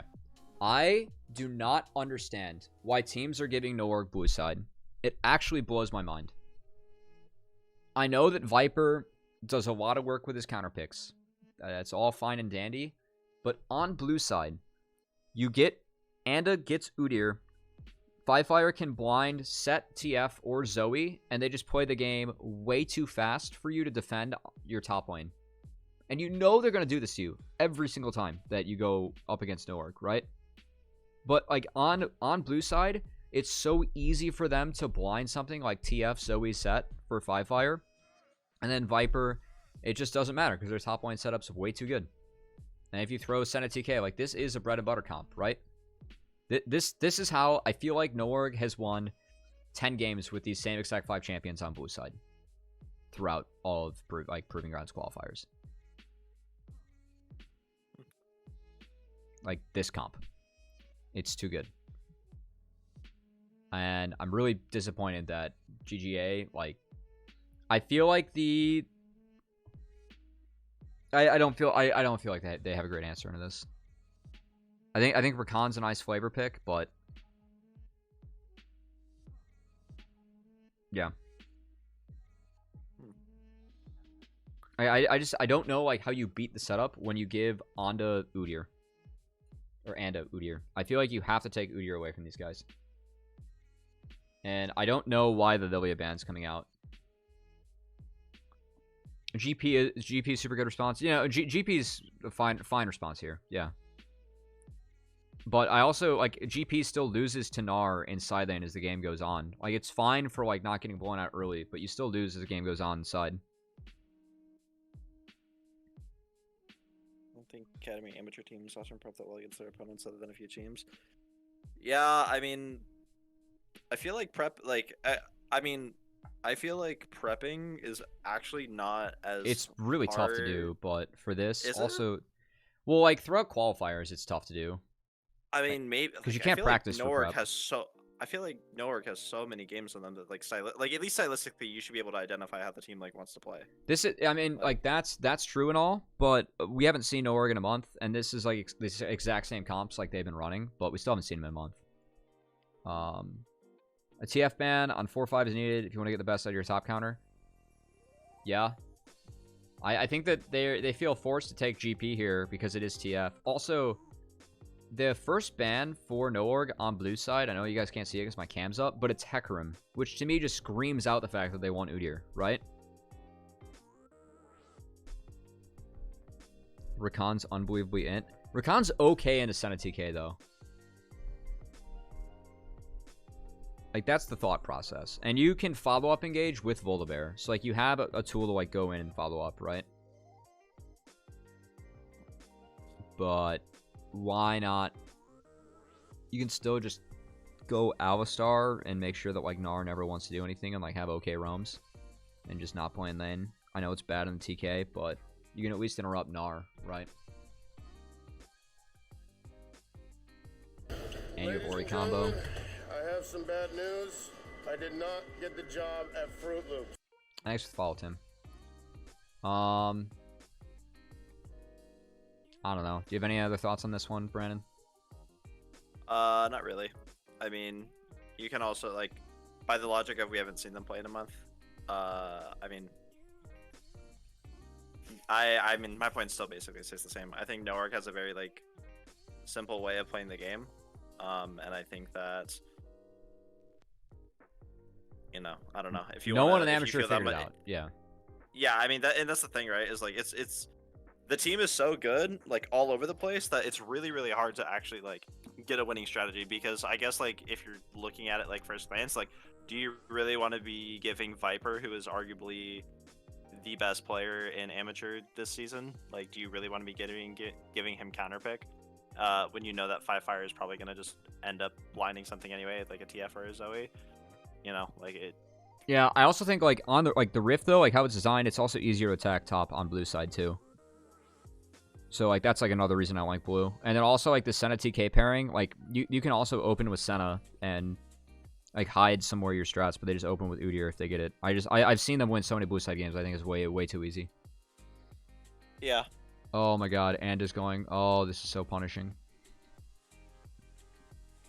Wait. Okay. Just being an even trade. So both junglers go for mid ganks. Dude, when are people gonna start going for these like, or stop going for these default warding patterns if like Udyr or Volibear are just gonna gank mid after 3 camps every single time now, because they can clear fast enough to still get the crab on time? Good answer from Rosethorn. But Anda still gets a zoom and gets free bot crab. Oh, they don't want bot crab. Rosethorn doesn't get any crabs. Nope.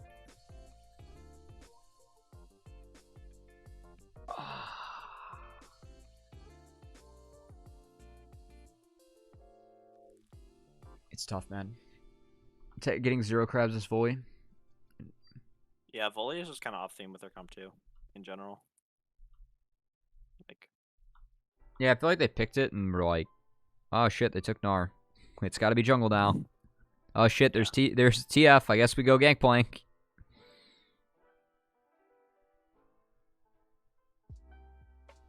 Like, what else can you run here? I actually think that Kennen would not have been that bad. You can at least control that wave state a lot better with Kennen.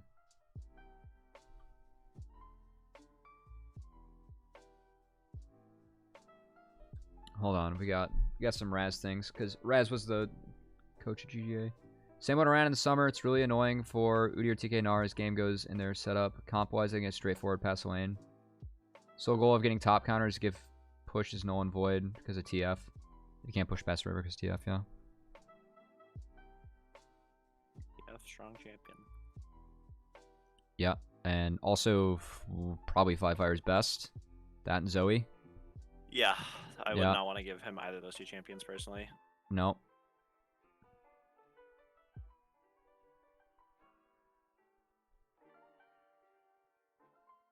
We're just fucking walloping on him. Fuck. Just bails out Viper. Yeah, no. I mean, it allows Viper to play like a maniac, which he does 24/7, right? Yeah. Okay, so they get Dragon off at the Senna Kench.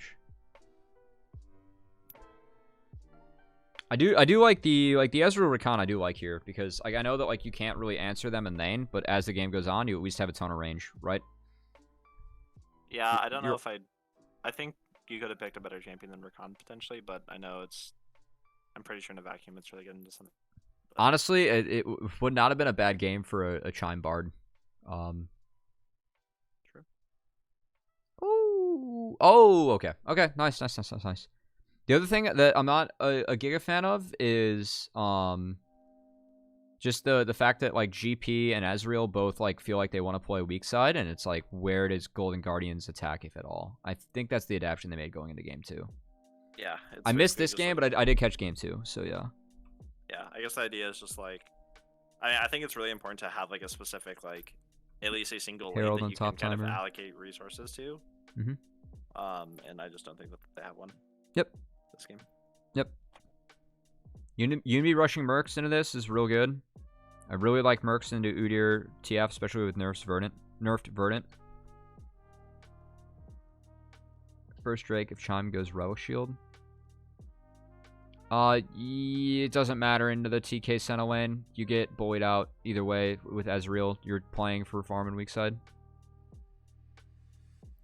I know that my team's a collegiate team, but we play a lot. We play a lot of Senna TK. I have a lot of data with Senna TK. This is the Spell Thief.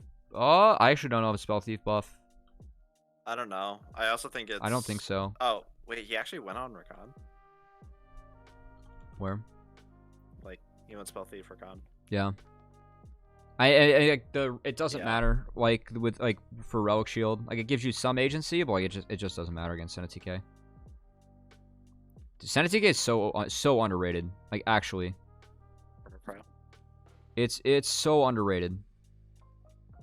And I know that, like, Jinx is back, and it's a pretty good answer into it. Like, it's, like, really easy to, like, control the wave and, like, bully them both out. But, like, also, it's not. You just port on that thing as the game goes on.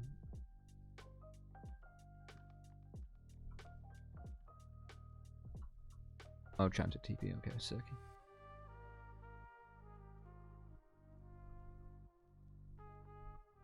Oh my god, dude. Oh my god, dude. This lane is so disgusting.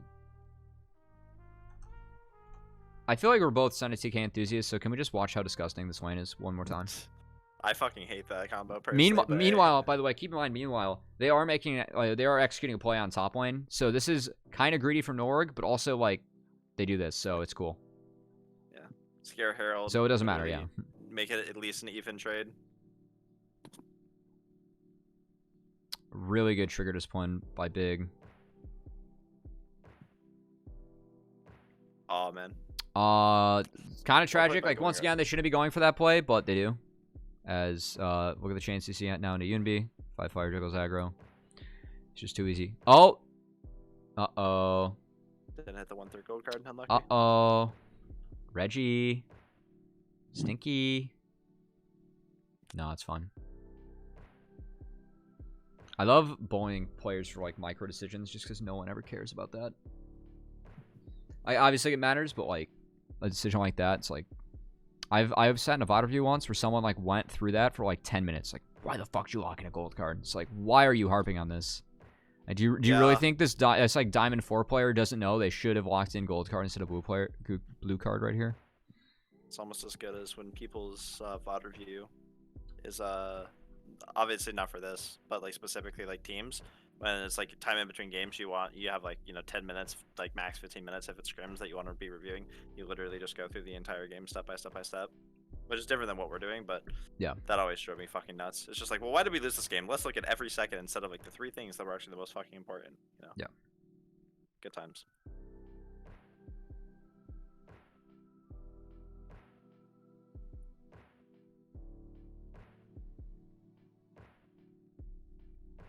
Okay.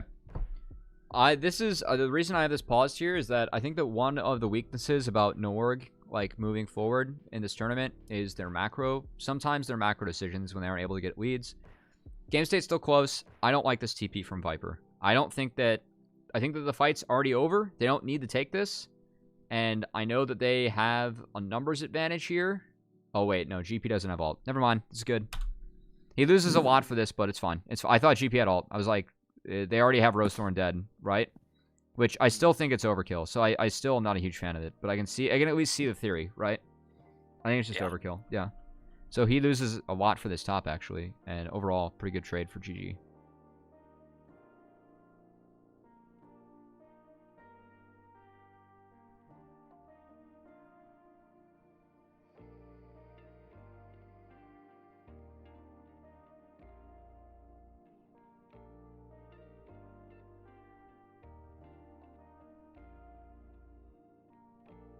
Dude, I actually want to see Norg TL so bad.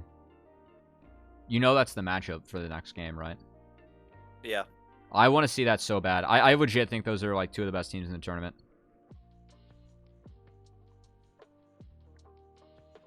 As Chime is just getting bullied by Senna TK again. Oh, it's so sad. There's so much counterplay. Value is 56 souls right now, by the way, chat. No faith in Barrage. Not against TL, I'm sorry. Value is so underrated as a player still.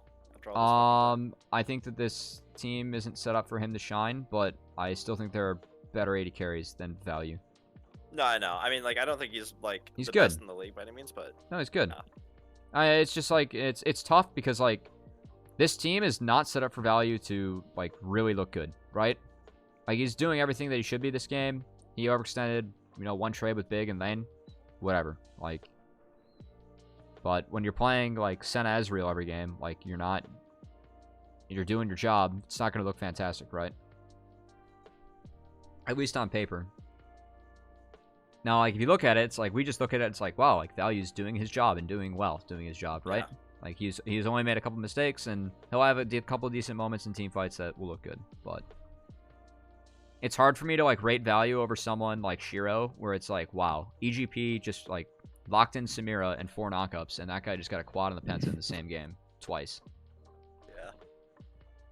I think C9A is second best, but Noorg for sure is top 5. Yeah, I think that Noorg is their top 4 team. I think there's a very, very clear top 3, and Noorg is clear top 4. I think that TL is 1. I had number 100 Thieves a second, but I want to see C9 face more resistance before I change that. I know that 100 Thieves dropped a game to CLGA, which was not great. I have faith in Kenby, though. And then I have C9, and then I have Noorg. And if I get argued outside that top 4, I think that I don't know who I can put in there. Daption. Daption will save NA supports. Honestly. I don't know. It's kind of hard to tell because I still think that with the way that the academy this is good. Structured. So, once again, Noorg's getting real greedy here, right? They're trying to take 2 things at once. And it's a good punish from Chime. Just go straight onto the TK, take him down, and they force flash at value too. That's good. Good play. I wonder if they could have gotten more on that. Good play from Golden Guardians, guys. Koobs is in the chat mauling right now. Man, if he was coaching, it would have been a 2-0, 20 minutes, both games. GG. I think Dig versus Noorg is really close. I honestly don't know who wins. I think Noorg wins hard. I don't know. I'm not high on Dig. Sorry, Rise. I am a fan of some of their players, but I don't think I'm a fan of Spawn too. I don't think that their macros. I think both teams their weakness is like mid game macro, and Noorg's early game is just so much better. But I'm curious to see what kind of answers Dig has, because Northo isn't going to fall over, right? Like, the one team that Noorg had trouble with in the season was Zeus, and that's because they had a Lorem, right? DIGA were rough today. Yeah, Wildcard were actually like 1 or 2 micro plays away from winning that series. It was really close. Like, I know I pitched it going into it. It is really close, but like, God, that series was really close. Yeah. That series was actually so close. Yeah, so that once again, just going for 2 things at once, right? And stuff where I'm glad that we're seeing some of this stuff being punished, because this is stuff like we knew that Noorg was doing coming into this tournament, right?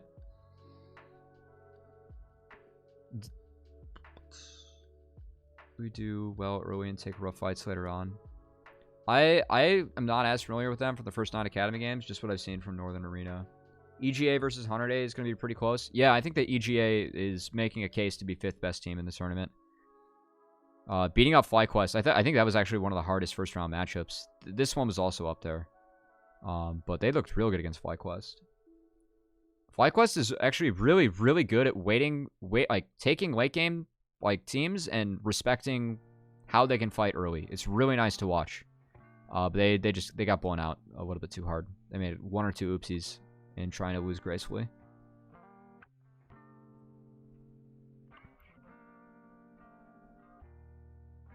So this is full court press now from Noorg, and things got pretty rough after that. Smacks, you're way too high on NXI. I know you're an NXI fanboy, but you're way too high on him. Also, I'd just like to point out the jungle CS, how And is able to play with his lanes. I would actually love to go back and see how he got a 50 CS gap, but the legit 1-3-1. What a girl back. Split push is dead. What do you mean? Split push is dead, guys. What coach was I talking to? that basically told me that like drafting, like specifically planning for split push is just bad. I forget who was it. Oh, Noe. I think it Look was at how Nelson. many resources NoOrg is getting this game, guys. It's way too free. I mean, you scrim against my team. That's pretty much the only way we can win. Echo Camille, baby. Our skips are always Just joking. I breakers, though. love my guys. We can win some other ways. It's better than Bethany's way of winning, which is I fuck up draft, we draft Brand bot lane or Heimerdinger bot lane, and we still win. And teams get very pissed at us and don't scrim us anymore. The wizard. So Okay. Viper is here on Narbar timing. They're in the choke. They're trying to turn on 5-fire, which I think is not the worst call. Good flash. And Tally gets caught in transition. I like how Viper's moving on to the other target there too. It's really good. And now they get death balled upon with Udyr. And the dragon's dead. Good setup from Norg. That was actually a good dragon setup from them, though. That's good to see. That's an improvement. I will say that this team definitely has egos, and so when they get ahead, I think that I cut them a little bit of slack sometimes because I really don't think they respect teams when they get ahead. Like, legitimately. Like, it's not even like a criticism. Like, they straight up just do not respect teams because they were smashing all of amateur. Yeah, they are basically doing what we thought fucking Solo Fide would do. Yeah. Except for Solo Fide actually lost. R.I.P. Solfide. Rip. I think that they could have top 8. They would have been top 8. I think they could have pushed for top 6. I don't think they're as good as top 4. Agreed. Okay. And now we just murder side lane. Consistently. Also, one thing I really like is that NoOrg and Anda, it feels like they have very clear objectives playing around camp timers. If you watch a lot of NoOrg's games, they consistently contest second red. Very consistently. And I don't see other amateur teams doing it. I think it's like just another one of the reasons why, like, you know, Viper and Anda have been so next level, and this team is a really, really good team in the tournament. So they missed a couple wards here, but they don't have any flankers. Their only flanker is going to be Rosethorn. But it feels like he has to frontline because that's how you get Chime in the fight. And didn't get picked up after last split on Academy. Yeah, no, he was the best jungler in Academy.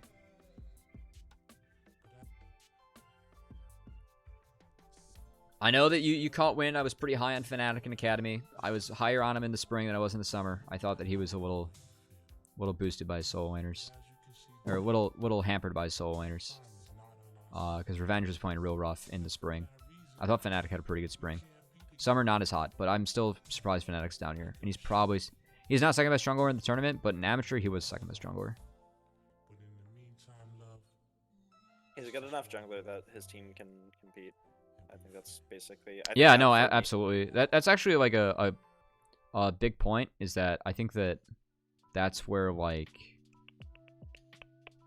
I think that's what makes the difference on whether or not you're going to be a team that that can legitimately contest.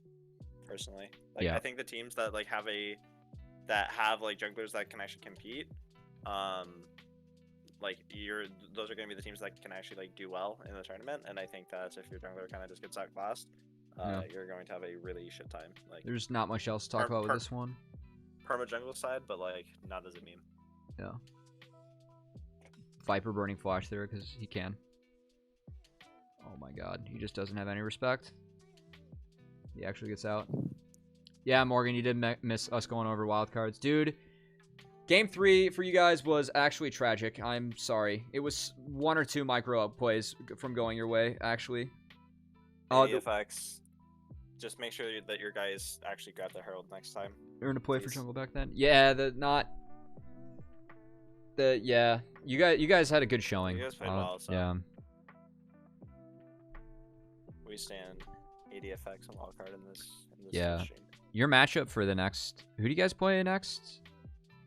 Wait, hold on. I might just pull up bracket. I'll pull up bracket after we go through this game. Who's gonna do the self-scouting for me now?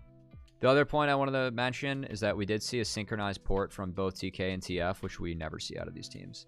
And oh look, we're running back the same core with a different answer.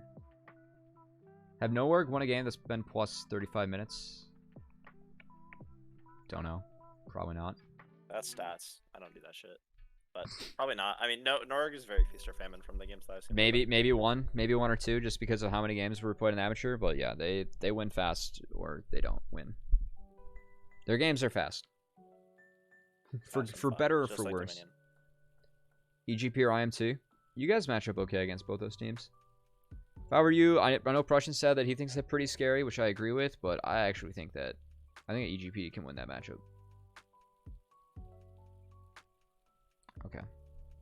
Let's pull up win conditions one more time. Last game of the night, guys. We've been zooming, actually, me and Brandon. It's been good. I'm gonna actually be able to go to the gym tonight. Let's go. That is a goal. Also, shout out to the commands I have, and also for Nick for giving another command, so I can do this now, right? Shout out. Is that how that work? Yes. Let's go. Yeah, except for I don't fucking use Dude, Winter's Ward is so OP. Yeah. Yeah, ADFX is Morgan, the head coach for Wildcard. Yeah. So, Western. Nice guy, Raz. Nice guy. I think that actually matters. There we go. Renekton pick especially, it's that fucking, he's good at Renekton. Oh, what's up, Akeet? Hey, man. Hope all has been well with you, too. Good to see you. Yeah. Oh, shit! It's Cole and Jordan, the 100 Talk Pod Boys. What's up, guys? No 100 Thieves game today, but appreciate the raid. I did not get the job. Oh, you guys are all lit. The 100 Talk Pod people are actually so OP. They got a fun little community over there. The 100 Thieves fans. I think I've Ladies and gentlemen, I have some bad news. I did not get the job at Fruit Loops. Yeah. They're really nice guys. I'll let this stuff run, but we're VoD reviewing the last game of GGA Noorg, which is probably the biggest banger. I did not get the job at Fruit Loops. I really like how Norg played this game through and through. Other than how they approached fighting with Ezreal in the mid game before 2 items. Ladies and gentlemen, I have some bad news. I did not. I really don't like Golden Guardians draft this game at all. You don't? No. Why? I think that they just get permanently outranged by the enemy team and they can't really do anything. Ladies and gentlemen, I have some bad news. I did not get the job I was talking with at VR Fruit about it Loops. a little bit while we were watching this, although I'm pretty sure he ended up like almost falling asleep. Jesus, man. The 100 Talk Pod guys are just juicing this shit all up. Not necessary. It's extremely necessary. Extremely necessary. No, not at all. Subscribers aren't enough. Bits are a thing too. Not at all. Oh my god. No, I appreciate you guys. I have fun going on there. I have some bad news. I did not get the job at yeah, Fruit I just Loops. personally I think that I don't necessarily know what changes that they would feel comfortable like making to the draft, but I feel like they just again you're giving Norg their bread and butter, and you actually get super outranged by them, and it's kind of hard for you to play fights. Well, like, I think the Scion can kind of fix that. Like, Ladies and gentlemen, I have some bad news. I mean, the issue though is I did like not get the job at Fruit Loops. I mean, you have tools in order to force the fights with like Scion and Volibear, but your damage is so low. Like yeah, a little bit. If your damage is really low, and if Ryze is in the side lane, like you probably want him to be, like your damage in team fights is going to be like, it's super low if Jinx doesn't just pop the fuck off, and otherwise like the only not the only solution, but BR and I were talking about this too, where your other solution is basically just playing always through side lanes and having Ryze stay mid, which couldn't work. I just don't know if it's Mike, with Thresh, like, cover the Jinx lane then inside? Yeah, like, you play basically 1-4, and then you just have Ryze be in like, mid lane, and then you just play sides with your 4. Okay. I can see the outrange thing being a problem. I know that a lot of people are playing TF, or Ryze in the TF. I'm not sold on it being a counter, or, like, as big of a counter as people think, just because, like, with TF's new build, when you go Rapid Fire second, you just feel like a dumpster on Ryze for the rest of the game, right? It feels so bad. Why is Ryze a perceived counter to TF? Yeah, I haven't been keeping up with meta since. Yeah. So you can match the ports, you can outside him, and you can outshove him. You can match the ports like post level 11. Soul? I mean, like, you can, like, kind of, like match, like, somewhat. Like, you can, like, if you have shove mid, and then you were hovering bot, and then they go for a play bot, you can, like, Okay. match TF being there. That's Okay, kind of the that theory. makes a bit more sense. And then you can also, like, in sides, you can like, side really well. And kind of, like... Matchup audience. Okay. Yeah, it's really tough to execute on Ryze and side still. Which, obviously, like, TF wants to do. And I think that the Scion answer here is a little bit... Yeah, man. Where's my Silas pick? Come on, man. A little better. Traditional, boring. Gimme. Or Yeah, go Silas only has two good alts. Nocturne into TF, I'm actually a fan of. But it would be all AD. But it would be fun. Then you put Honestly, Silas top. Nocturne mid, Silas top. Yeah, it's not what we're here to do. We're just here for fun. Yeah, we're just here. Yeah, that's right. I mean, this is the for fun region, right? That's why we have all the imports. That's why our region's gonna be dead in 5 years, right? Yeah, that's why we don't care about our players. So, yeah. Simply R5 Karma. Hard agree. R5 Karma. Unironically, I think Karma's better than Scion because I think Baron It's not Scion bad. fill Yeah, it's not similar bad. roles, so at least Karma gives you a little bit of. No, variety you in R5 story. you R5 the win now. Take the Zin's out, babe. No, AP they're preferably. pretty rough. They're pretty rough. No, but what I do like here is that they at least have answers, like they have help for Jinx and answers like some of the things they want to do, right? And Chime and Prismal, like Chime Prismal, like this lane, they're pretty good, and I think that like they can pull this off and execute it, right? Like we've seen it from them. It feels like in their wins, like they're the shining light, right?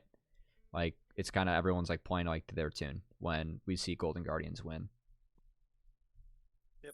But I do not like giving Noarg blue side and then just giving them the fucking TF Gnar. Like, what do you play into this? They banned Lily again too.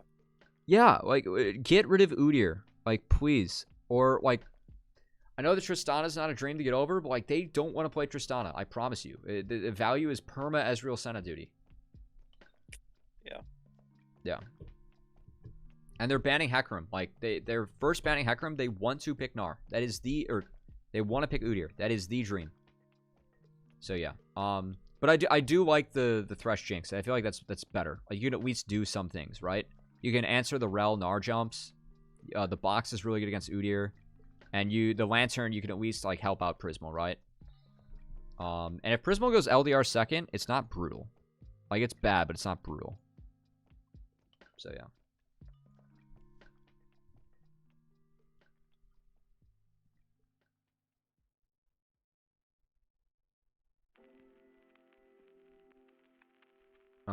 Any level 1 ward starts. Oh, the one good thing too I do like about this, I know that Ryze gets like horribly outranged later, but early you can execute on TF mid pretty easily. Yeah, for sure. Yeah, with volley Ryze, it's pretty. If Firefire is hugging wrong pocket, which we've seen Firefire fall victim to here and there. Viper's pulling wave.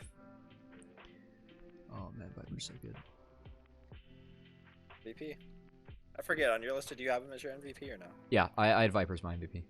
Okay, cool. I have him as mine, but I also didn't.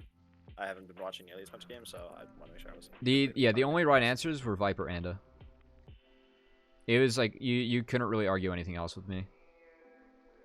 I actually kind of like Unity there. He was hovering to defend the ward that Firefire dropped, but he already dropped one on the bot side, I think, because his trinket's down. It's like it's a small thing, but it's a cute thing. Also, I know that the Ryze gets horribly outranged, but it is one of Unity's more well-known champs. Tuesday, maybe? I don't think Tuesday was really the catalyst for his team success, personally. Tuesday... Not on yeah. second level more than anyone else. Tuesday was my first team all-pro mid. I know that, like, his playstyle, like, he doesn't do a ton, but holy shit, the consistency of that guy and, like, what he gave you every single time he went on the Rift was actually insane this season. Yeah.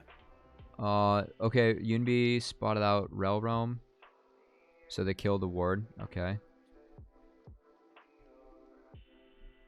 I also know that, like, Tuesday can play the other style, because, like, he was on Permagalio duty with, like, CLG, but, like, him and Winston, like, just weren't synced up, it seemed like.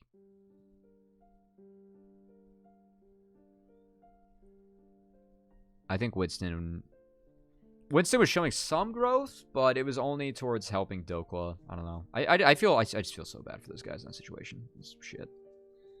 I feel bad for the pay thing, but I mean they still could have played. Yep. So I'll leave it at that. Yep. All right. Well, this is Goodyear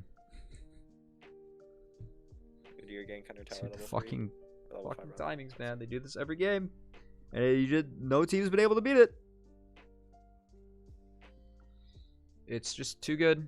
We saw the same trade game 1, so.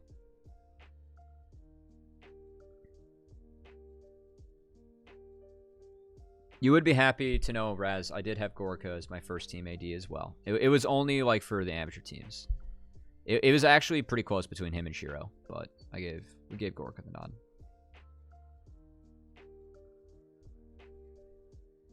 Yeah, I never think sacking your top lane for first Drake's worth it either. I'll finish your sentence there for you. Teams are just still too much in love with the idea of dragon stacking. Dude, I really am not sold on it.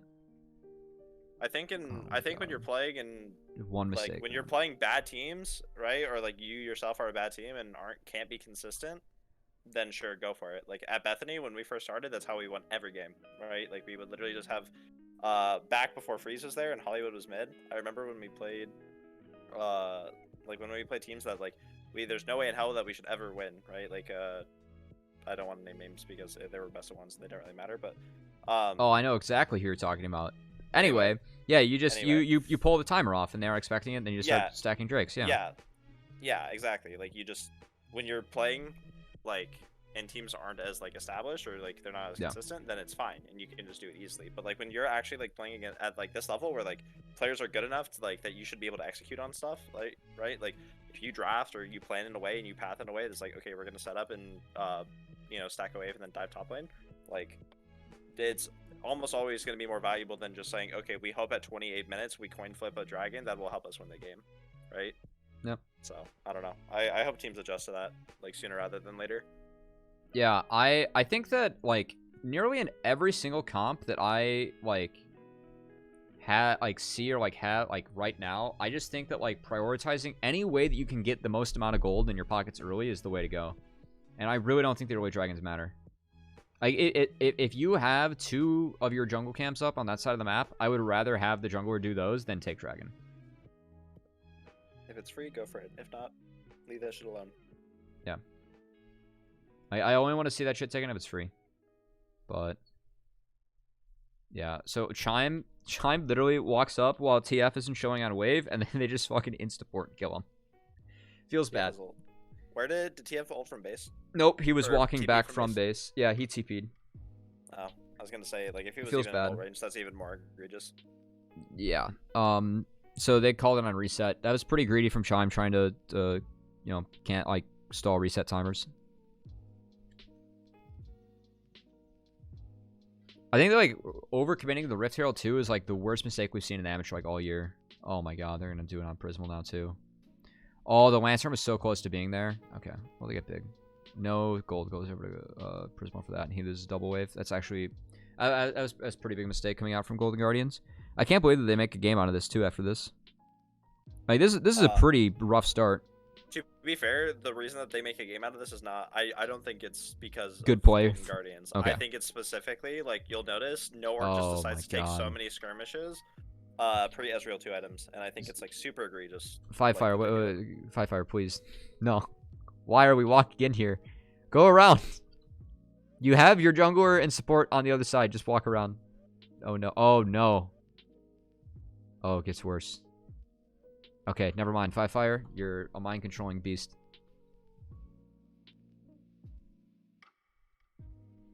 Holy shit. All right.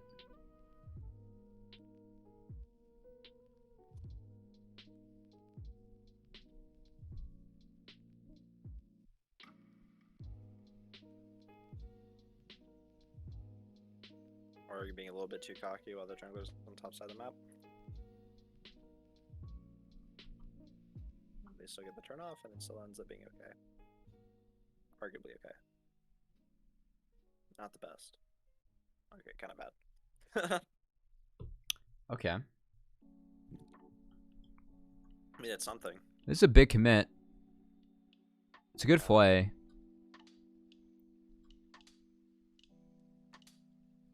Oh, Yunbi barely misses out on getting big. The fact that Prismo gets out here is huge. Yeah. And with the gold. Because this is the Prismo show. Yep. To be fair, If your Prismo. Jinx gets behind this game, you're... It's Giga doomed. By the way, I think that Jinx needs to go LDR second here. I know that like most Jinx just like default to Hurricane because like it feels so good with like fish bones, like whatever Q you have, but she needs LDR. I think that Prismo will do it. Prismo is a savant when it comes to builds. I am rather high on Prismo.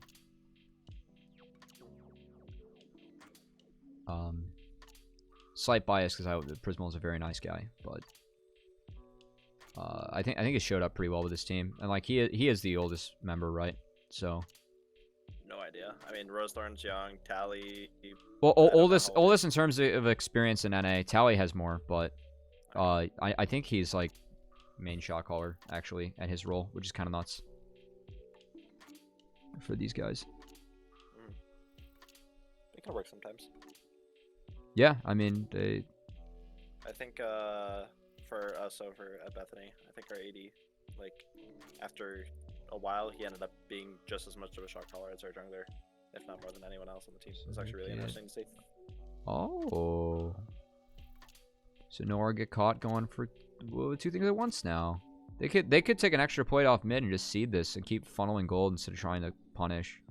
No, they got a contested 2v4. Yeah, I guess they have Rel on flank, but Anda just gets caught. Maybe if they find Rel execute there, Prismo still doesn't have flash, so like I can kind of see the angle, but you can also just take plates mid free. Viper was walking down though with Mega stacked. I guess he was doing crab, but he could have walked down, so yeah. I go play more Wild Rift. Have fun, Winter's Ward. Good luck, brother. We'll get you a therapist at some point for it. Huh. Good old Godmon. He installed the shout-out plugin, not me, by the way, because without me asking. I just asked him how to do it. He's like, I got you. What a guy.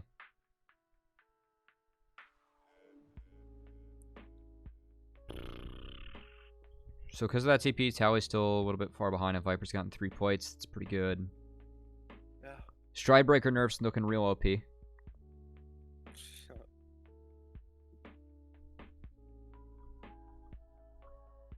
I guess what you were talking about with Prismal side laning, like keeping Rise mid.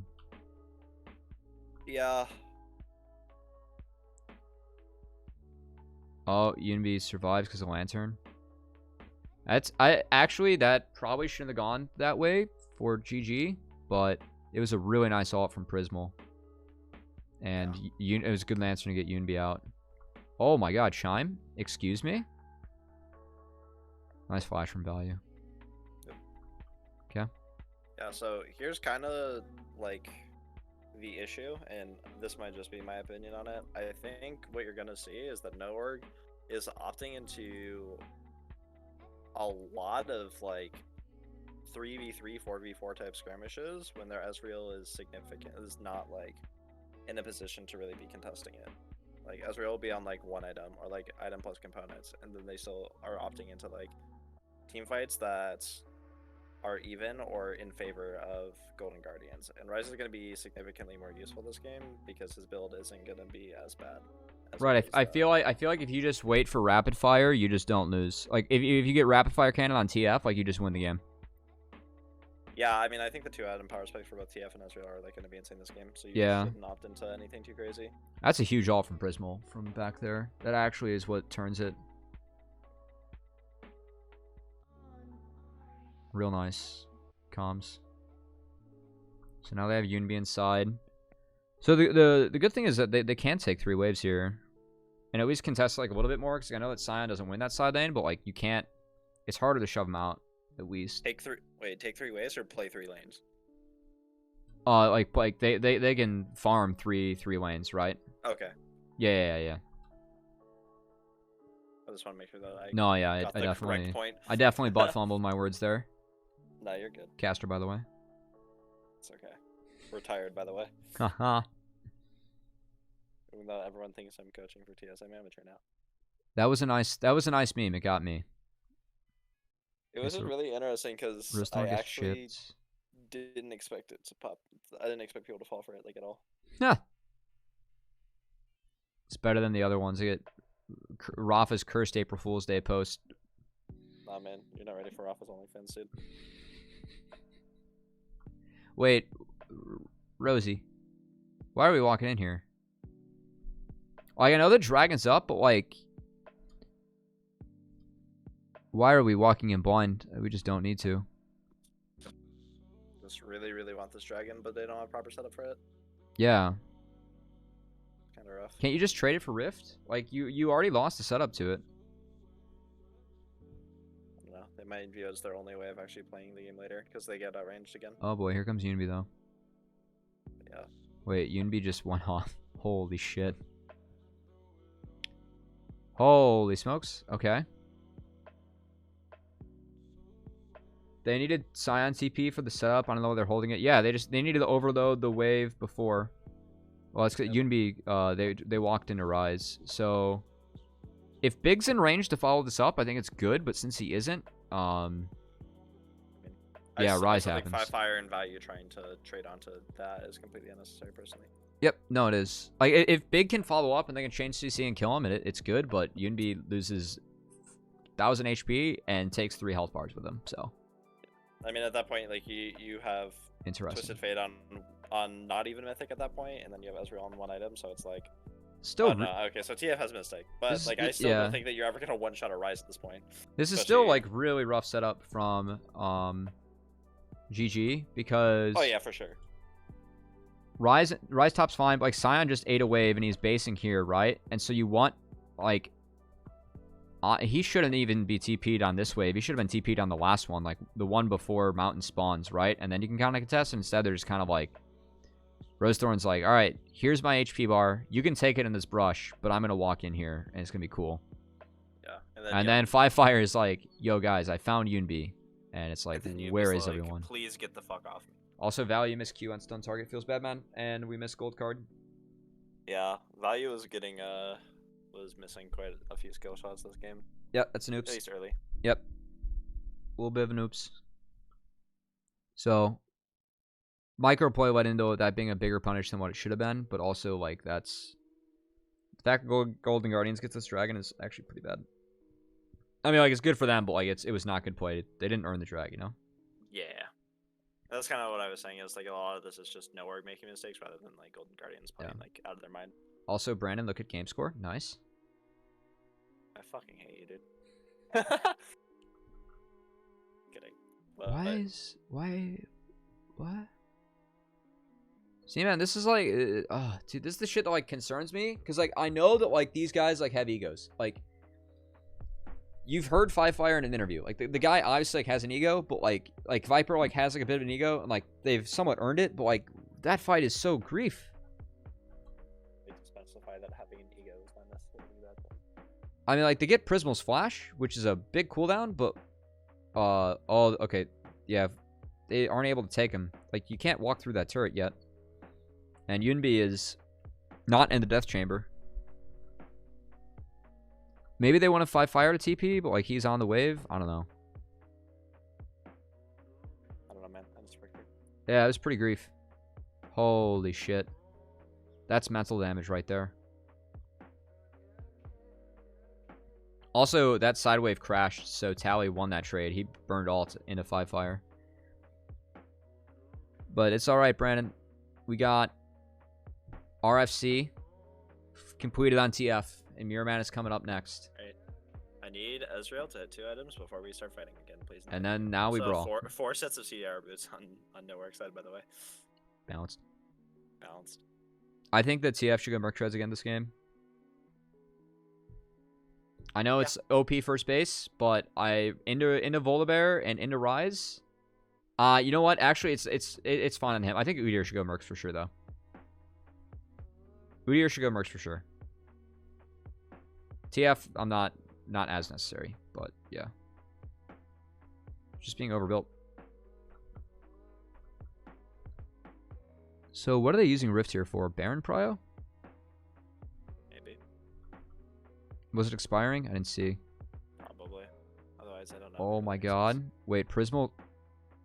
Wait. Vegas legitimately just 1v3 over here, and it doesn't matter because fucking Tally is just 1v4. That's a really good TP, really fast TP from Tally. Prismal dropped that ward and told him to go. Nice. It was a good lantern, and now they can't get on to Prismal anymore. Damn. All right, GG put that well. Yeah. Tally fucking played that fight insane, by the way. Yeah, he did. This man's fucking just disrupting everything. Yep. But wait. Okay. Oh, nice snipe. Oh, wait. Prismal got found here by this rock. Oh, it's unfortunate. That's a good find from Viper. It's really well played by Golden Guardians.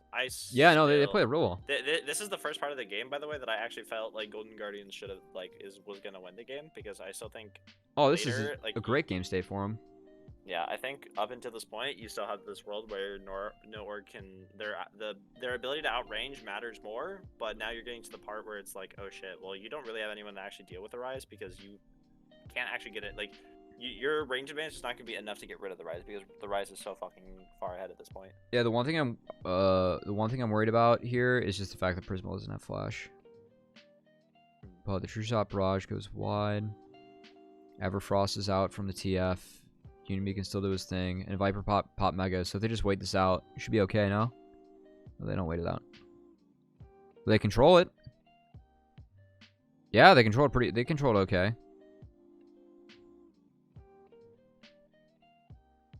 Dude, they're doing it, man. They look good. Watch Rosethorn this fight. Plays it so really well. Like, look at him just sit in that choke, man. Is just no one can threaten because he's got the stun, and they burned all their stuff to get out. Yeah, he is trying so hard in these fights. He's getting like consistent 3 or 4 man ults. Who? Tragic for Big? Yeah. Yeah, it's just no follow up. Yeah.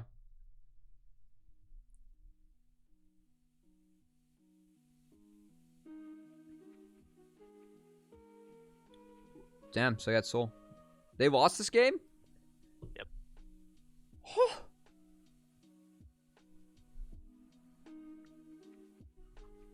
At this point, This should be game 3.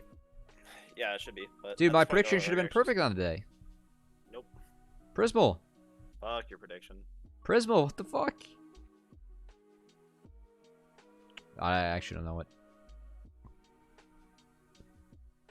Yeah, I thought the GGA like made enough improvements to like maybe find a game where like they go off and like Noorg like blunders too much, but I haven't seen Noorg in like a while, so I also didn't know like what they were gonna look like, so I just kind of said 2-1. I was not sure about my predictions today. I was like pretty sure about like every other one. Today's I was not sure about. I think your prediction was honestly fine. I probably would have. I mean, I don't watch nearly as much of amateur at this point than you do, or at least I haven't recently. But... Yeah, I mean it's like kind of a meme, but also like, you know, I gotta fuel my ego somehow. Yeah, I mean I watched. Oh, this is amateur. really good from I don't know UNB. enough about the academy teams. That's really good from UNB. UNB ends up throwing the game here, by the way. Wait, what? Oh well, yeah, he should just leave. Well, he can't do that anymore. It's less about UNB, and it's more about the fact that his team before is chasing Big, and Big is just not giving a single fuck about anything. Like, they're all walking up to chase him, and then UNB eventually runs out of ult, runs out of... Like, why you... don't go around this corner for UNB. It's like, you just don't know what's there. Like, just join your team and go on Baron. Like, you already got 5-fire out. He doesn't have ult. No. I mean, the worst part is, like, you do know that they're there because you have wards. Oh, I guess... wait. I don't think he saw... Oh, yeah, he saw him. Alright, that's pretty bad. Yeah. That's pretty bad. Big gets my MVP for this game just by his ability to stall out. His ability to dismount over a wall. Yes, exactly. And mind control them to chase. Intensive. Yeah, literally.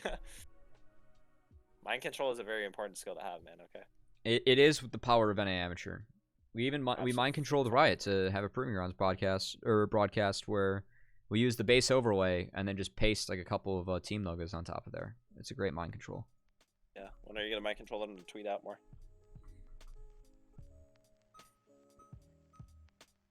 Oh boy.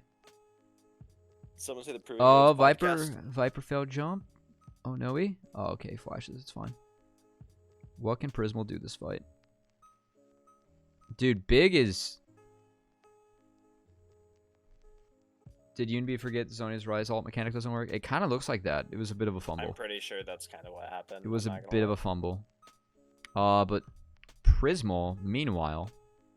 So Big is mind controlling them still, but Tally is such a beefcake. Tally is a dummy and at this point. Prismal gets a reset. And another one. It was actually a really nice arcane shift from value. Too bad he's still dead, most likely. Oh, wait, they didn't turn on value? They could have turned on value there. Rosethorn had Q going. Yeah, here we go. Here we go. Here we go. Oh, too late now. Oh, okay. So Still a little sloppy though. Like since they lose Smite, like they can't do Baron. And oh no. Yeah, do you see where your prediction is potentially going to go wrong? Oh no. I want to just preface this by saying that Viper plays this like absolutely insane. It was very, very well done by him. Oh, but like it's look at your health bars. Yeah, I don't know why they feel the need to force it. You're Oh, it's at 4K and they back off at 4K. And then they take it last. Oh, it's Prismal's out of mana, man. You can't be out of mana. Oh, that's actually really good from 5-flyer. Okay, yeah. Viper did play that really well.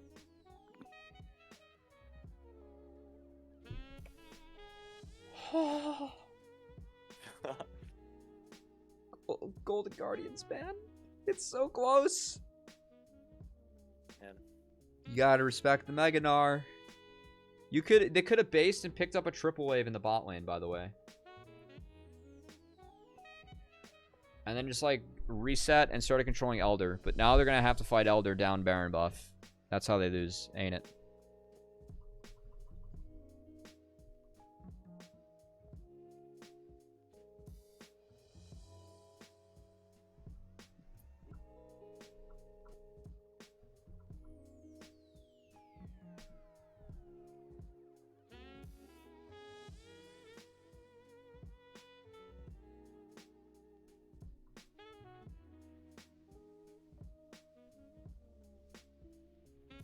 Well, at least they're sitting their asses down in here early.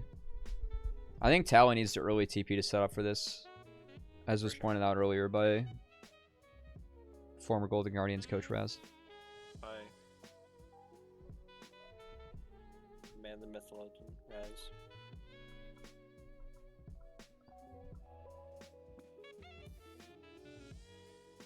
Where's the TP? Okay, also this is like Thresh and Prismal need to be split up. And Chime shouldn't be looking for these hooks. Yeah. Because if you aren't split up, then like what happens to the lantern? And then yeah. Oh, nice engage from Big. Really well played from Big. This is like Chime makes a mistake here, but this is good punish from nowhere, like how they route them off.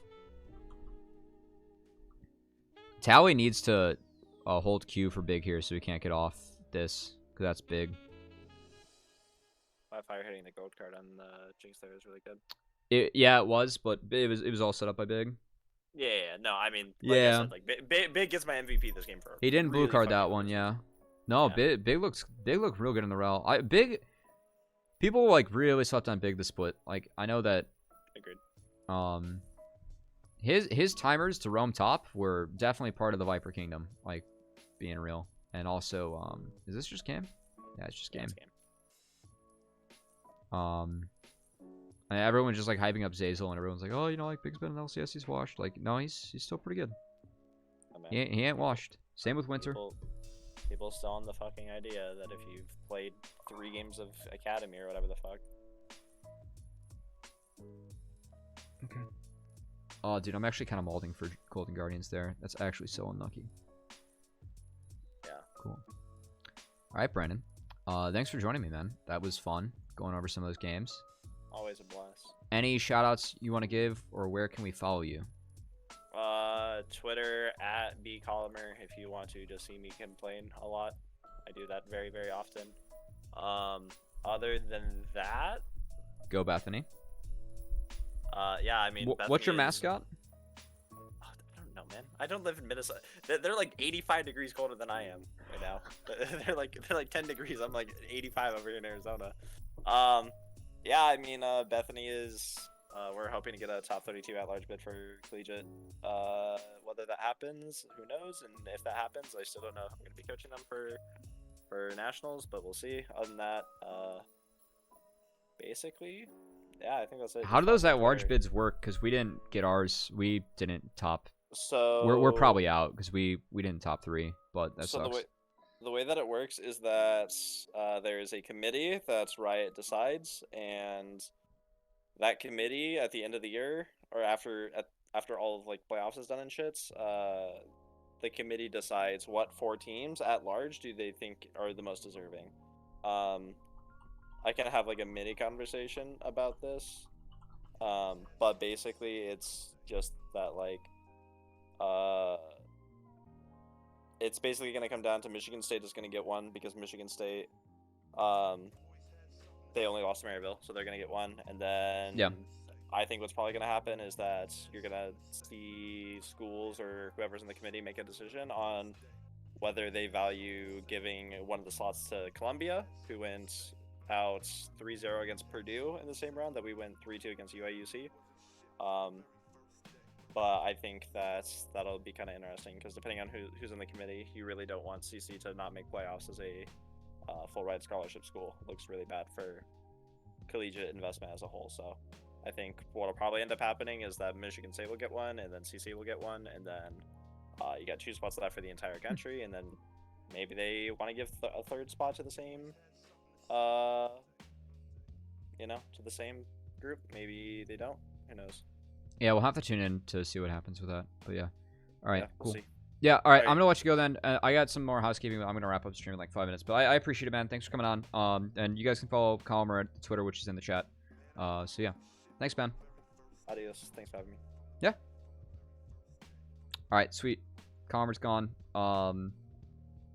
Yeah, good day. I like Brandon. He's Bethany's like emerging esports program. Actually where Doa went too. I know he's helping out with like some of the broadcasting over there. So yeah. All right, we got some housekeeping though, guys. Real quick, so right now with this bracket, I know that the updated one is on League P, and I should probably use that, but I'm using this for the schedule. So tomorrow we have IMT Academy versus EG Prodigies, and TL Academy versus Barrage. And then we have predictions as well, and my player of the day. Who is the player of the day today?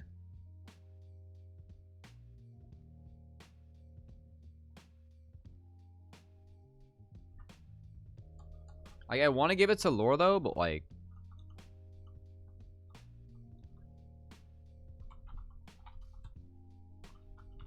I thought the sports looked pretty good. Yeah, Big's up there for me.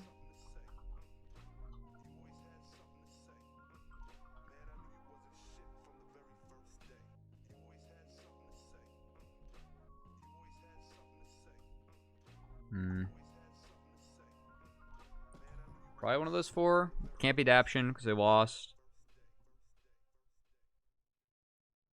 Spawn had a big game 3 actually, but he also built LDR weight, so we're a little bit salty about that.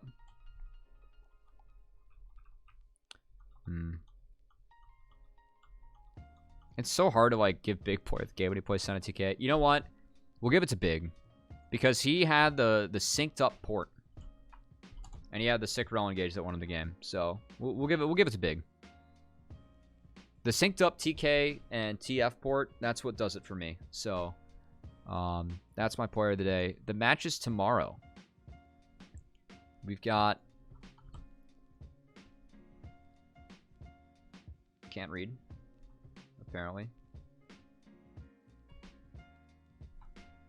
So we have EGP versus IMT. And then we have TLA. The Barrage boys are not going to like that I'm doing this, but sorry. TLA is real good.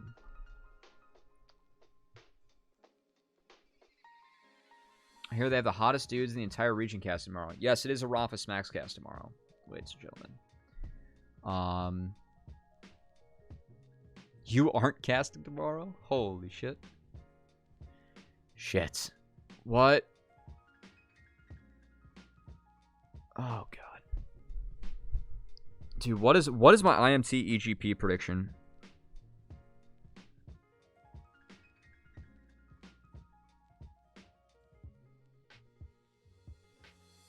It's like, I know that Pretty's like really good, but I think that Aspect is so slept on, and I don't think that Tomio is going to get ran by Potluck and Pretty.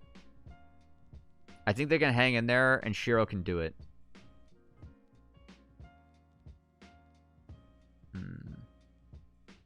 And Zapoon hasn't been as good as I thought he'd be. I know you're a Potluck fan. Yeah.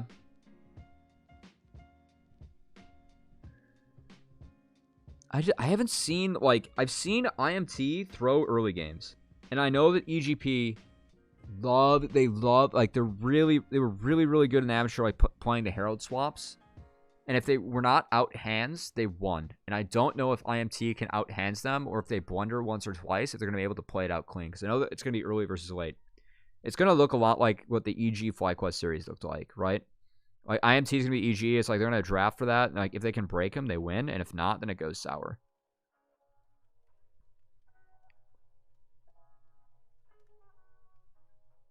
Shit. This is like one of the... This is what I did yesterday with, like, Dig Wildcard. Like, but I was favoring Dig the whole time. This one, I really don't know who I favor.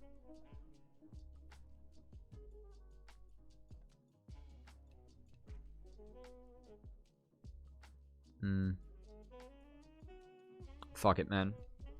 I trust EG staff.